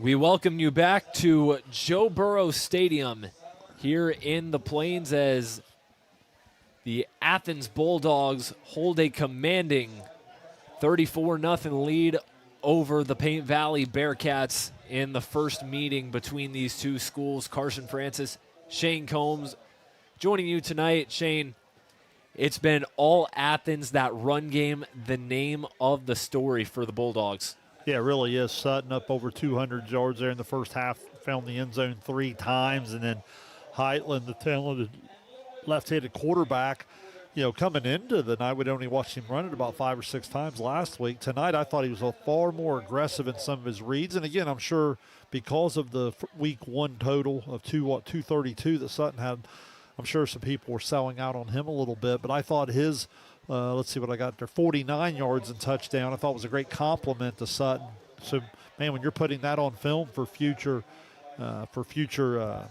coaches to take a look at, that certainly, when you add in this offensive line, the job that they're doing, and Sutton's ability to run it, and Heitland's ball handling and ability to run it himself, that's a dynamic duo.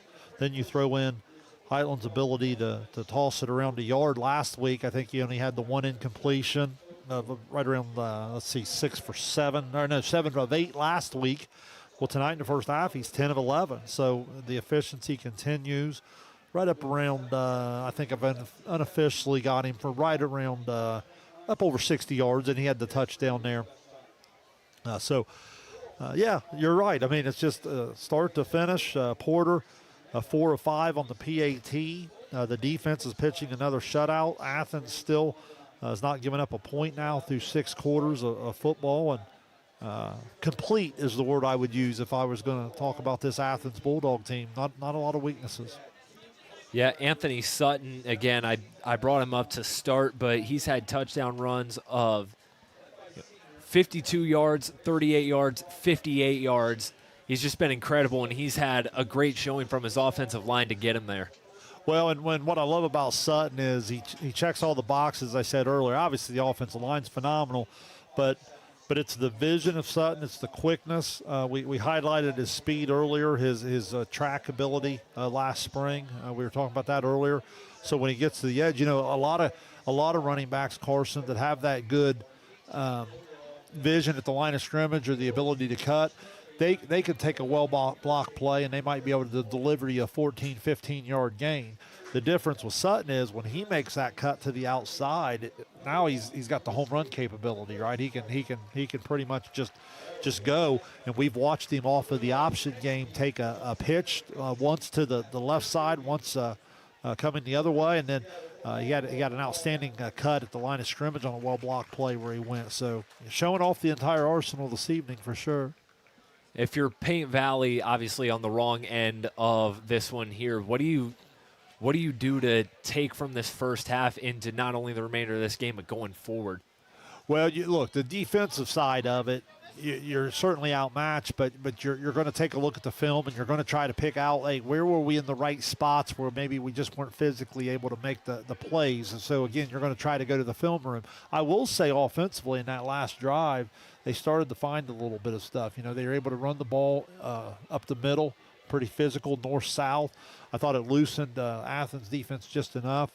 Faber was able to find 2 or 3 different guys in the pass game up over top of that layer of the linebackers. And unfortunately, that play, what was it, the third down play that stalled the drive there on the sack. Athens, I have Athens for 4 sacks there in the first half as well. So it just seems like every stat you go to, I go back to that complete word that I was using a second ago for the Bulldogs.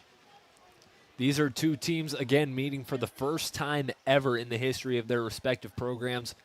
But these are 2 teams that last year were riding high throughout most of the regular season and couldn't quite finish towards the end. I talked about Payne Valley at the beginning of this game, but Athens was 9-0. They were one win away from probably being a top 3-4 seed in Division III Region 11. They lost to Nelsonville York Week 10 on the final play of the game. That not only cost them the TVC title, it spoiled their perfect season as well. They were bumped down to a 7 seed. They did beat Lyndon McKinley in the first round of the playoffs before falling to Steubenville on the road in Week 12. You know, look, sometimes those things can really push you into the off season, right? That as a competitor, that stuff just sits in the gut a little bit. It takes you into the weight room. It takes you into those workouts a little bit more. And you've got an Athens team here. It's got a lot of seniors down the grade column, and you know, so you don't think they remember that last year. You're crazy. You know what I mean? So it's one of those where that drives you a little bit. And so far, they're a team that's really, really hungry in the early going, and you can see it when you watch them play. Yeah, that playoff win last year, that 21-8 win right here in the Plains, that was Athens' first playoff win in school history without the likes of Mr. Joe Burrow on the sidelines. Well, I mean, Burrow was pretty good. I mean, so that, you know, it does kind of explain how that's possible. Now, keep in mind, too, for the longest time, you only had the 4 teams get in, then they stretched it out to 8, and then now we know it a little bit as more of an extended. But in all seriousness, you know, before Burrow had come along, it was really, really tough before they stretched out to the 7 divisions. You know, I remember growing up, it was really, really difficult to get a playoff appearance, not only the playoff win. So, yeah, obviously, when you have something in Southeast Ohio, that's why we rally around, you know, Joe Burrow the way we do. I remember my brother coaching basketball at Benton County. I remember plain as day sitting there on the front row watching those Athens teams play basketball and so forth. So when you have someone like that, it's so cool for Southeast Ohio to recognize that. You know, if you're from a Cincinnati, Columbus, Cleveland area, watching a kid go on to play Division I or go on to the NFL or NBA or something like that may not be as big a deal. You know what I mean? But like from Southeast Ohio, obviously that's really, really cool. And it's set this program to another level.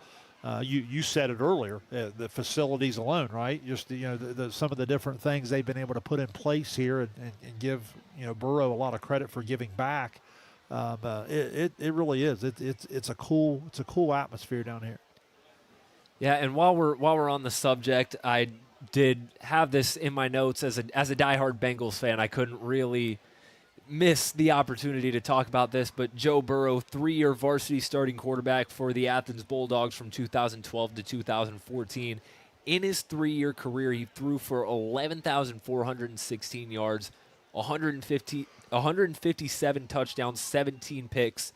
He was the 2014 Mr. Ohio football in a season. He threw for 4,445 yards and 63 touchdowns that season. Just unbelievable. And then obviously the big-time basketball player as well, with 1,000 points. And the second all-time leading scorer in Athens boys basketball program history.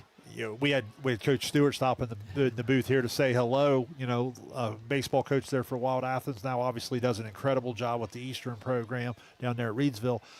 He was actually coaching baseball when Burrow had come along, and he told me a story one time about how Burrow was getting into AAU basketball and so forth, and you know, so imagine being the coach that yeah, hey, I don't think there's going to be a spot for you on the team.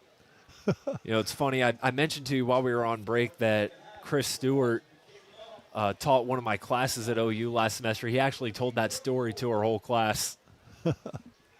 Great storyteller. I bet that was a good class. Did you get an A?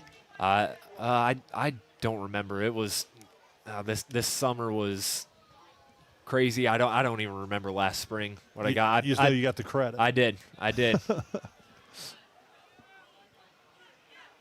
Well, both teams were a little confused here on which way they're going to go. They made them flip. We watched field 22 position. players just start running to the opposite end of the fields. Porter out to boot it away to get the second half rolling for the Bulldogs. Payne Valley starting with possession as the running clock is in effect to start the second half. As Griffin Porter boots it away, Jace Reinhardt fields it at the 11. Reinhardt working towards the middle of the field, gets through an arm tackle before being taken down by multiple defenders at the 25-yard line. And the second half underway from the Plains. Porter's been pretty consistent, putting it down right around anywhere from that 8 to 12-yard line, that time at the 10. Not a bad job by Paint Valley's return team on the initial point of attack there. Had a little bit of a hole there, and then obviously the speed of Athens closed it up in a hurry. So Paint Valley will get started at the 26-yard line. So we'll see what kind of personnel changes either team makes, as it looks like Faber still under center. He is. He hands it off to Abbott Johnson. Gets stopped after a positive gain of about 4. What I like about this, Carson, is the fact that, if you're able to do this, against Athens with a little bit of success, you talk about finding something, right? You might find some formations, or you might find some different run game packages that could really offer you some success in the weeks to come against teams that you're going to match up maybe a little bit better with. 2nd and 5 at the 31. Faber hands it off again, and Johnson goes down for a loss in the backfield. Couple Athens defenders were there. Tremaine Scott was one of them, as was David Sharp. Yeah, Scott's been impressive, and the difference in that play, you notice how it's a little slower to develop. It's a little bit more of a stretch run game, more than that quick hitter that's directly north-south. And the speed of Athens just takes over the line of scrimmage there and gets the tackle for a loss. Paint Valley will return to Bainbridge next week to face the McLean Tigers in the Battle of Route 41. 3rd down and 8. Faber drops back. He's got nobody open. He's still looking downfield. He's got Wagner incomplete. Through his hands. Maybe a broken play there, tried to make something out of nothing.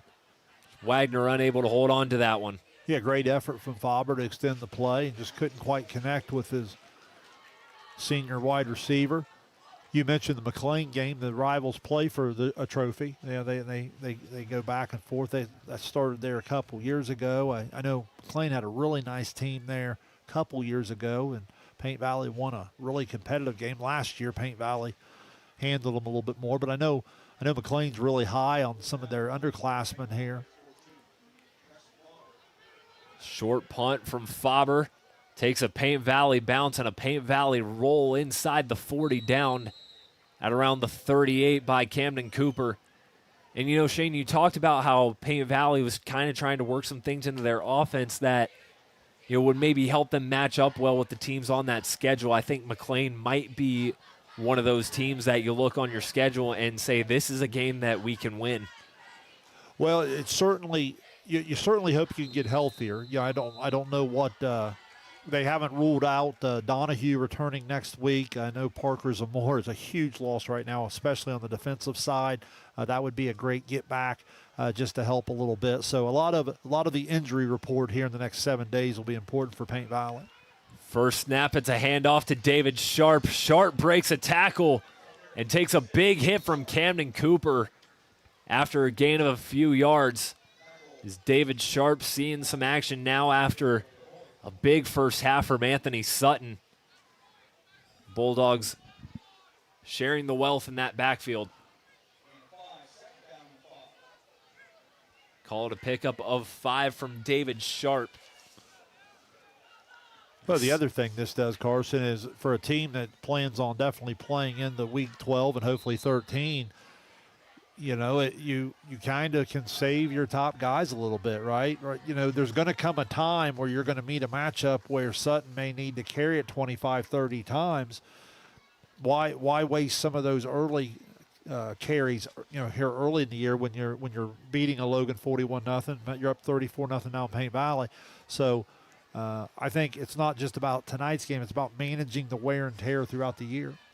And next week, the Bulldogs hit the road for the first time next season. They travel to Marietta, an old Southeast Ohio Athletic League rivalry game there before starting league play right back here against Alexander in week 4. The TVC Ohio is the league the Bulldogs have competed in since 2008. As Nelsonville York has been the team that has been on top of the league here most times as of late. Athens looking to dethrone them this year. As Heitland fakes the give, looking downfield, and Heitland dropped behind the line of scrimmage for the first time tonight. Couple Paint Valley defenders in on that one. Brady Cowman was leading the charge on that sack. Yeah, it looks like Cowman going to get credit for the sack, and nice job there for Paint Valley to collapse the pocket. Highland tried to step up, and they were there waiting on him. 3rd and 5 at the 43. Heitland on the keeper. Heitland lowers his shoulder, trying to break free, but he goes down. Camden Cooper able to hold on to his ankle and keep Heitland from any forward progress. And a flag down after the play. Good job by Paint Valley there to compete hard. They had him, he broke loose, but then the difference there is you had 3 or 4 white jerseys flying to the football to get him on the ground. The officials converse as Athens looks to bring out the punt team for the first time tonight. I think for the first time this year. If I'm mistaken, and watching that film, I don't remember punting last actually, week. I think you're right, Shane. They did not punt at all last week against Logan either. As an unsportsmanlike conduct penalty against the Bulldogs will back them up. 4th down and 16. Blake Taylor back to punt for the Bulldogs, and Jace Reinhardt, the return man for Paint Valley. Good snap and a short punt here for Athens. Takes a bounce out of bounds past the 40-yard line. So a nice stop there for Paint Valley. I know Athens had a couple different skill kids in the game, but still with Heitland in there running on that 3rd down play, I thought they did a nice job of holding their ground there and getting him to the ground to force the punt. 6:35 remaining in the 3rd quarter. I think Dewey and I are going to talk about it on overtime a little bit this weekend. John Bruce out of town, so Dewey will be joining me. One of the things we're going to be talking about, Carson, I think, is the running clock. You know, you and I have talked about it a little bit. Is, you know, how you feel about that rule? I think it's good for games that aren't necessarily competitive. You want to keep your guys healthy, get them rested. Like you said, is another negative carry there. David Sharp getting in the backfield once again. But I think it's good for teams that, teams like Paint Valley who don't have the numbers, they're able to get out of games, get their guys rested, get them healthy, keep them healthy for the games to come. Yeah, I tell you, it's one of those rules where when it first came out, you weren't sure what to think, but then as you watch it, it just makes total sense to me. I mean, you get in these situations here, a lot of times rosters, as you said, I thought you said that really well, they don't have young kids to put in, right? They don't have a deep enough roster to maybe put some 2s in, so you leave a lot of guys out there at risk injury. You start getting frustration, unsportsmanlike stuff takes place, and it's just, get it over. There's another tackle for loss by this Athens defense. Jay Irwin gets in the backfield, closes the road on that one. This Athens defense just continues to fly into the backfield and impose its will. Yeah, if you look at the different types of run games, the runs that Paint Valley's really struggled to develop is a little bit of the stretch off tackle. The most success they've had is a little bit more of what almost would look like a little tight jumbo look where they just get real quick north and south, and they've been able to get 3 or 4 yards on some of those carries. 3rd and 13, Faber swing out to Wagner. Gage Wagner down the near sideline, taken down before the line to gain. Good pitch and catch from Faber to Wagner. Going to get about 7 or 8 there and make it somewhat manageable. If Coach Penwell wants to go ahead and roll with it.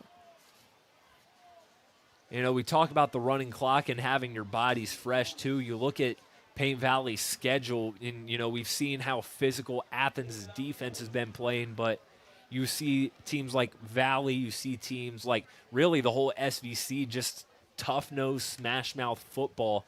You got to think bigger picture here if you're Coach Penwell and the Bearcats. I agree. Here's a 4th and 4 from the 33. Faber rolling out to the right, under pressure. Pass complete to Camden Cooper. Did he stay in bounds? The officials say he did. And that moves the chains for the Bearcats. Outstanding footwork from Cooper there on the sideline. Give Faber credit because, again, the edge was not set, and he put a nice touch on it, and Cooper went up and made a play for him. We've seen here as of late, Faber able to improvise, and it's been him finding a Camden Cooper, a Jace Reinhardt who slips open, get just enough to move the chains. Bearcats right at midfield. Coming up on 3 minutes to go here in the third. Faber takes the snap, pitches it out. Abbott Johnson. Johnson trying to get to the outside. He takes a big hit on the far side. David Sharp charges in and makes the play. David Sharp not listed in the starting lineup for Athens, but he's made a lot of big plays on the defensive side of the ball. Yeah, speed to the edge is something because, again, Paint Valley's tried to get out there a couple times and just unable to do so. Another TVC Ohio SVC matchup tonight had Piketon all over Wellston. Remember, Wellston beat Piketon last year. I know talking to Coach Gullion, that was one that kind of stuck with them throughout the offseason. So Piketon rolling this evening. Faber looking downfield. I think Jace Reinhardt broke off the intended route. That was Gage Wagner, rather, breaking off the intended route. Faber was throwing it downfield. I think Wagner, the intended receiver, maybe a little miscue. Yeah, it looks like Faber and Wagner talking about it there in the huddle, which, again, that's what you want to do. You want to get right back there and communicate what you see so that when that comes up in a key situation here in the weeks to come, maybe you are on the same page. Another SVC versus TVC Ohio matchup in our area. Unioto was up 35-0 on Vinton County the last we checked. Here's Faber on 3rd and 9. Faber under pressure. He takes another big hit from Sharp near the sideline. Pushed out of bounds for a loss of a couple.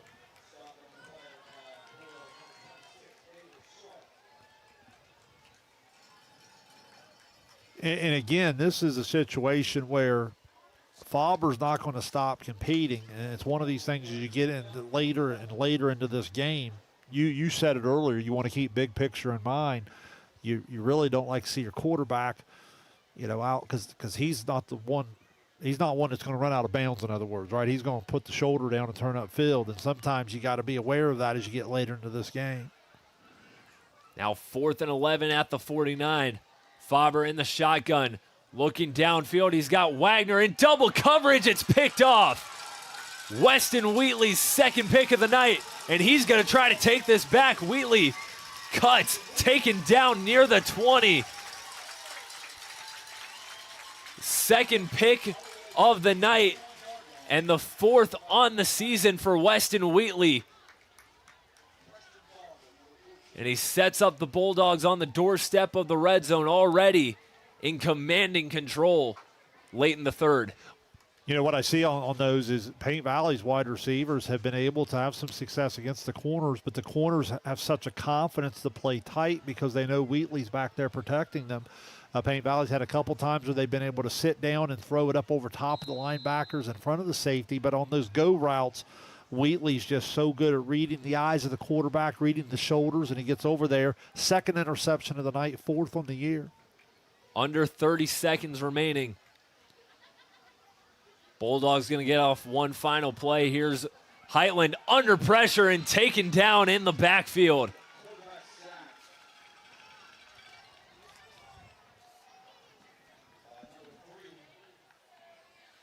Heitland sacked for the second time tonight. And that'll lead us to the end of the third quarter. Athens still well in control, and they're 12 minutes away from a 2-0 start to the season. 34-0 Bulldogs in front. You're watching Ohio High School football on Southern Ohio Sports Authority, presented by Ohio Health. Rathkamp Financial is a comprehensive financial services firm committed to helping our clients improve their long-term financial success. Our customized programs seek to grow, protect, and conserve our clients' wealth by delivering personalized service and expertise. Securities and advisory services offered through LPL Financial, a registered investment advisor, member, FINRA SIPC. Please call us at 740-775-1040 to schedule a consultation. 34-0 Athens in front of Paint Valley as we get set to start the fourth quarter of play here at Joe Burrow Stadium.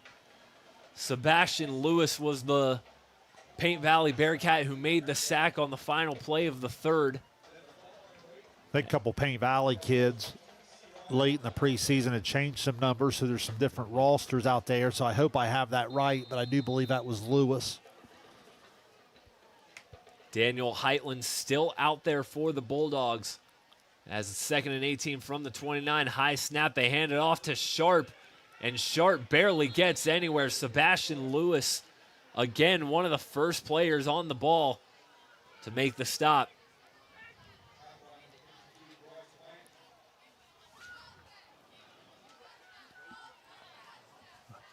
I would say this will probably be Heitland's final series of the night. It's everything with the continuous clock. Sometimes the second half goes a little quicker, and he might want the older quarterback in there to try to get some good reps for the running back. So we've seen Sharp have a few good carries throughout the second half tonight as well. As Heitland fakes the handoff, got Wheatley on the slant route complete.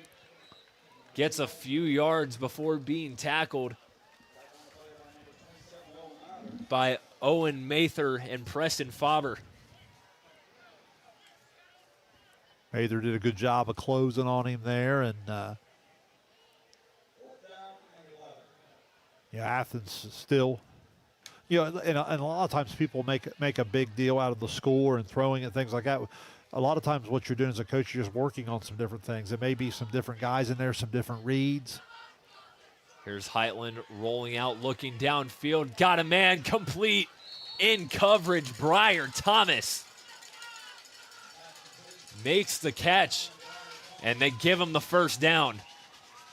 Bulldogs back in the red zone. I've noticed a couple times tonight some of the youth in the secondary for Paint Valley, they're in the right spot. Burke, that's 2 or 3 times he's been in the right spot. He's just getting physically beat by a bigger, faster, stronger wide receiver. That's something in the next year or so. Those are going to turn into deflections and maybe even interceptions. Under 10 minutes left. 1st and goal at the 10. Heitland pitches it out to Sharp. Sharp trying to get to the outside. David Sharp lowers his shoulder, puts the ball forward.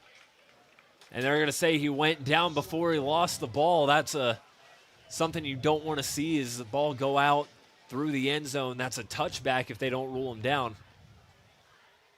Mark him down at the 1. That play gives you an idea of even that young man's speed, because I thought Paint Valley did a much better job of stringing that play out a little bit, and he still got to the edge.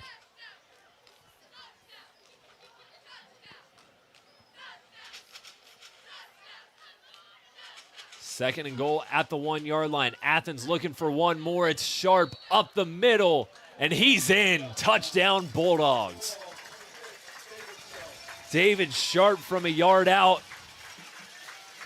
Athens puts 40 on the board for the second week in a row.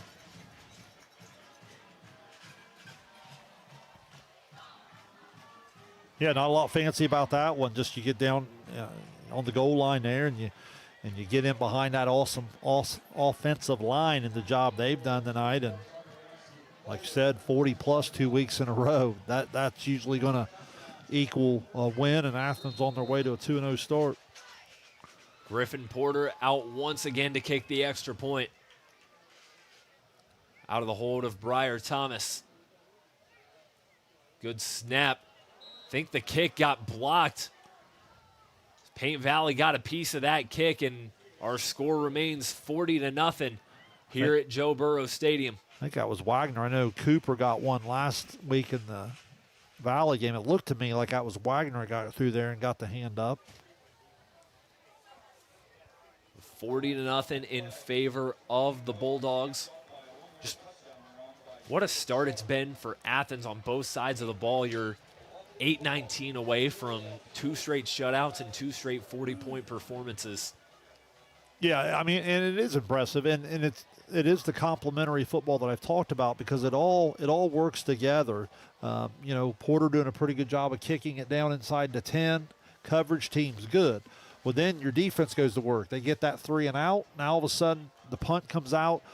This offense, not that they always need it, going to get some good field position, and then they go quickly with tempo. So you add all that up, and to me, Athens' identity is they want to play with some tempo, and they want to get as many possessions, as many snaps as possible, and they feel like their big offensive line that goes senior, senior, senior, junior, senior, that's going to wear on people throughout the year, because you can see the development physically. They go 235, 220, 260, 290, and then the quickness of the 190 there at the right tackle from Campbell. We've seen that athleticism on display. It's not often that you look at a team that lost 15 starters from the year before and still say that this is a very experienced team, but that's what we see with this group of Athens Bulldogs here tonight. It's Reinhardt returning the kick for Paint Valley. He's stopped in his tracks by Liam Klein at about the 27-yard line, under 8 minutes to play. So here with the clock running, it shouldn't take a whole lot of snaps here down the stretch to get this thing put to bed and try to get both teams on to week 3. Good time to mention, we have an incredible volleyball week coming up. Absolutely. Dewey and I are going to have Logan Elm Circleville Tuesday night. We have Wheelersburg Guy Academy Thursday night. Those are 4 teams, many in some bigger divisions of our Southeast District and our listening coverage area. Really, really good volleyball. It'll be 1st and 10 at the 28 for Paint Valley. Handed off to Cooper up the middle, gains a couple before falling forward. Also want to mention later tonight the Haynes Total Healthcare Coaches Call-In Show presented by Edward Jones, Christian Spradlin, and Jeff Miller, bringing you some post-game coverage tonight. We'll be talking to a lot of coaches from around our area, and then sometime over the weekend, Shane, you and Dewey will be bringing us Overtime, presented by Perfection One, Sosa's weekly podcast. Yeah, it usually comes out early Monday morning there. Gosh, I bet in the first 2 weeks we probably mentioned over 100 kids' names from our coverage area. Really, really enjoy that. We try to talk about some sports topics that are relevant and really, really give kids and programs a lot of coverage. 2nd and 7, Faber hands it off. Abbott Johnson stopped in traffic after a gain of about 2.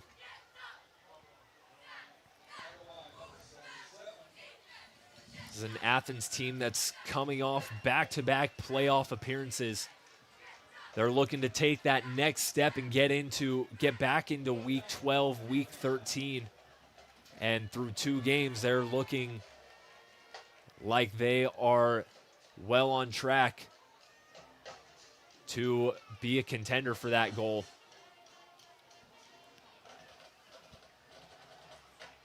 So the Bulldogs made it all the way to the Division III state championship game back in 2014, Joe Burrow's senior year. They defeated Granville and Tri-Valley in the first 2 weeks of postseason action before beating Columbus DeSales in the regional final. Reinhardt cuts it back to the opposite side of field, taken down after a gain of about 1. They traveled to New Philadelphia to face Akron St. Vincent St. Mary, a 34-31 instant classic, before falling to Toledo Central Catholic 56-52 in the Division III state title game up at the Shoe in Columbus. I remember that one well. Joe Burrow in that game, 26 of 45 passing, set a state championship game record, 446 passing yards, 6 touchdowns.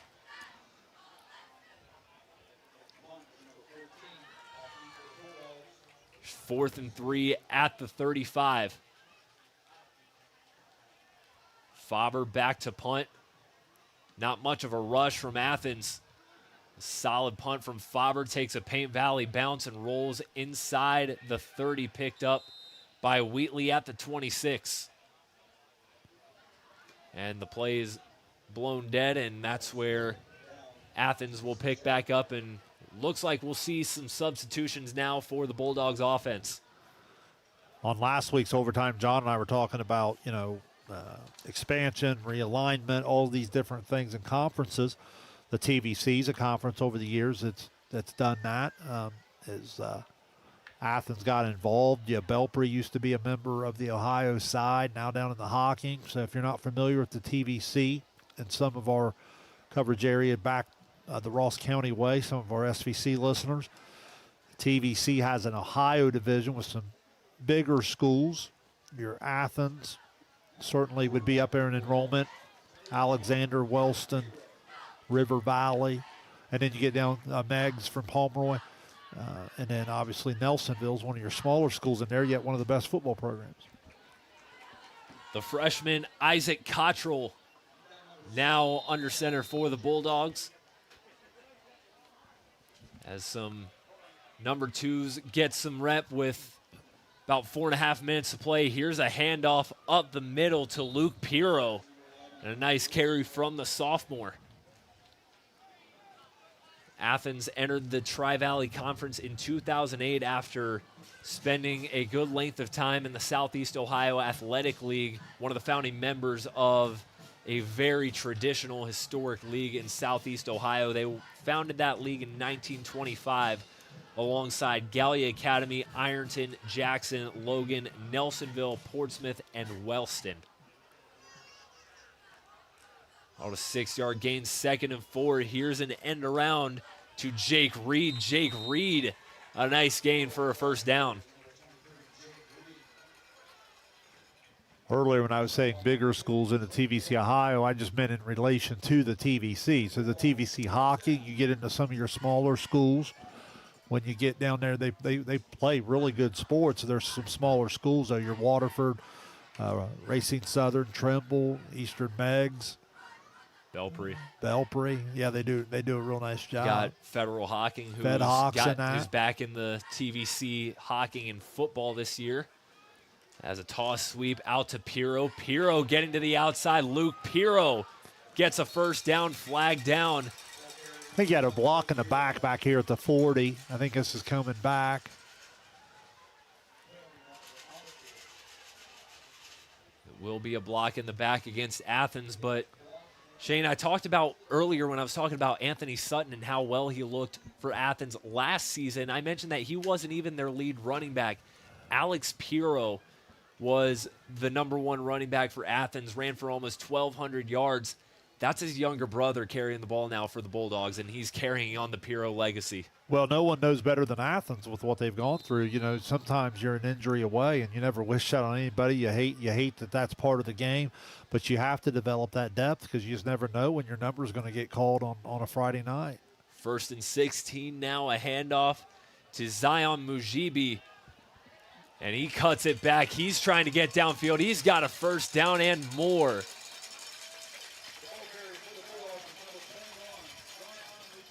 Zion Mujibi, the freshman, on the jet sweep, moves it into enemy territory. Another freshman, Jake Reed. What an outstanding job blocking out in front, working really hard for his classmate and his buddy there to spring him loose. That was an outstanding effort.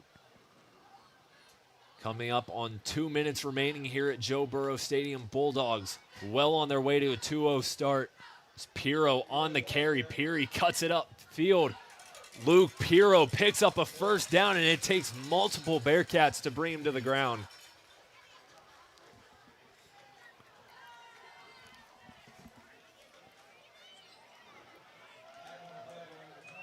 The Bulldogs once again in the red zone. These Guys that are getting their first reps of the night come in swinging.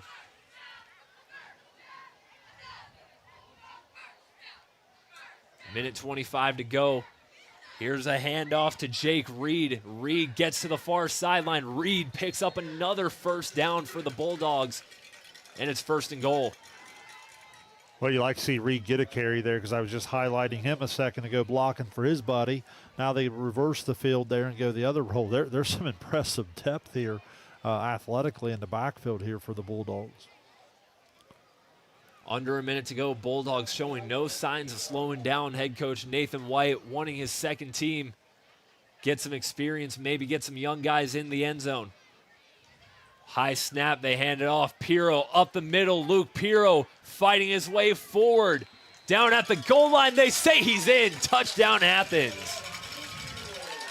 Luke Pirro, the sophomore, with a late touchdown. Cherry on top for the Athens Bulldogs. Looked just like his older brother, carrying the rock and finding the end zone. And the Bulldogs lining up to go for 2 here on what should be one of the final plays of regulation as the pass is complete. Charlie Corrigan in the back of the end zone for the 2-point conversion, makes it 48-0 Bulldogs. 11.7 seconds remaining. And what a drive put together by the Athens second team, Shane. Well, again, you had some backs there really working hard for one another, both as runners and lead blockers, and looks like that's going to do it there, and they're going to line it up at the 50. The Athens Bulldogs dominate this one from start to finish, and they're 2-0 to start the 2025 season.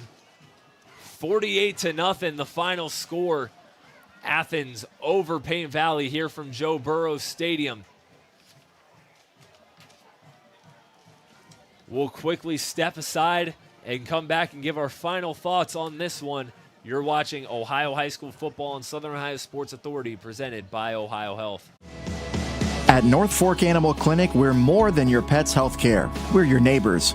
We combine top-quality veterinary care with the availability you can count on, keeping tails wagging and pets thriving. And as proud supporters of youth sports in Southern Ohio, we're committed to helping our whole community grow strong. North Fork Animal Clinic, caring for pets, supporting our community.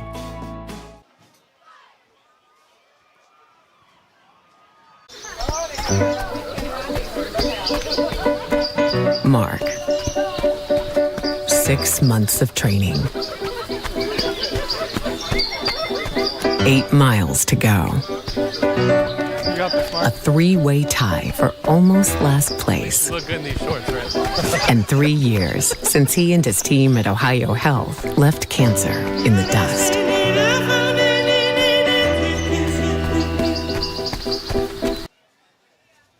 Back here at Joe Burrows Stadium in the Plains, the Athens Bulldogs again dominated this one from start to finish, and they're 2-0 after a 48-0 win over the Payne Valley Bearcats.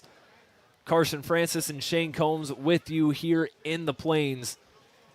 Shane, an all-around complete effort, as you mentioned earlier, from the Athens Bulldogs. Yeah, right from the start, led by that outstanding offensive line. Anthony Sutton got going, only needed right around 10 carries, went up over 200 yards, 3 touchdowns. And then Daniel Heitland, the left-handed, 6'4", 175, I guess is what he's listed at here. You know, a week ago he was 7 of 8 in terms of efficiency. Tonight, I believe, he only had 1 incompletion again. Up around 80, 90 yards, did have the touchdown. But I thought what impressed me that's going to go on film and really catch the attention is his ability early to pull back and run the ball a little bit. Then in the option game, he was able to find Sutton on the pitch and so forth. All that is another dimension. I had him up around 50 yards rushing, so that's a big factor. Weston Wheatley jumps in my post-game notes here with 2 more interceptions, now 4 on the year.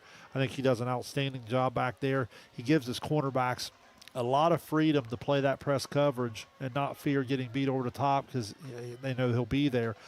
So, yeah, all the way around, back-to-back shutouts now. Stuffing the stat sheet with all the people. I mean, if you're Athens, you got to love where you're at there. The special teams have been pretty good. I'm sure there's some things the coaches can pick on a little bit there to clean up, but all in all, on the Paint Valley side, you just got to stay with it. Obviously, just outmatched here this evening, but I thought they competed hard. I thought they found some things maybe in certain styles of runs. It's not going to show up on the stat sheets here as I go through, but I thought they did compete hard in the second half. You hope they can get a little healthier, get a couple guys back here in the next week or two, and get ready for a rivalry game next week, followed by league play the following week. And we talked about it a little bit during the game, but that McLean game at home, you got to think that's not a game that if you're Paint Valley you look at and you don't think you can win. Well, I just that's not the way this program's built. You know what I mean? Like, listen, Paint Valley football has got a lot of pride and tradition there. Throughout the forever. I mean, it's just you come in and you've won that rivalry game since they started the trophy there, and McLean's hungry and wants that. But I would think that game you wouldn't have any trouble getting some juices flowing for sure. Should be a really good atmosphere. There's usually a really big crowd when those two schools play. Athens, on the other hand, travels to Marietta next Friday night, another old SEOAL matchup before they start league play the following week against the Alexander Spartans in the battle for the victory bell. Well, again, next week it's going to go on the road for the first time. That's always different, when you have first-year players and so forth. But I mean, look, that offensive line and that run game and that quarterback, I would think that'll travel no matter where you're playing. As far as our coverage goes, be sure to tune in tonight to the Haynes Total Healthcare Coaches Call-In Show presented by Edward Jones. Jeff Miller and Christian Spradlin will have the coverage for you there. Don't forget to also check out Overtime, presented by Perfection One, Sosa's weekly podcast. Shane and Dewey will have that for you this week. As far as our live stream coverage goes, again, Tuesday, Dewey and Shane will have the call from Circleville as Logan Elm and Circleville battle it out on the volleyball court in Mid-State League Buckeye action. Then on Thursday night, we've got a really interesting non-league matchup between Gallia Academy and Wheelersburg. That should be a good one down in Gallipolis. And then on the football field next Friday, you and I will head down to the Rock at Portsmouth West as the Senators host Hillsboro in an interesting non-league game as well. Awesome place to watch a football game. If you've never been down there, we'll try to do our best on the stream to bring that to you, and not just the great game that it should be, but also the great atmosphere. And it really is kind of an event down there on a Friday night. I enjoy every time I get an opportunity to go down there. One final time from Joe Burrow Stadium in the Plains, the Athens Bulldogs with a 48-0 win over Paint Valley. From Kenneth Hay, our cameraman, and Shane Combs, I'm Carson Francis. We thank you for tuning in to tonight's presentation of Ohio High School Football and Southern Ohio Sports Authority, presented by Ohio Health. Enjoy the rest of your evening, everyone.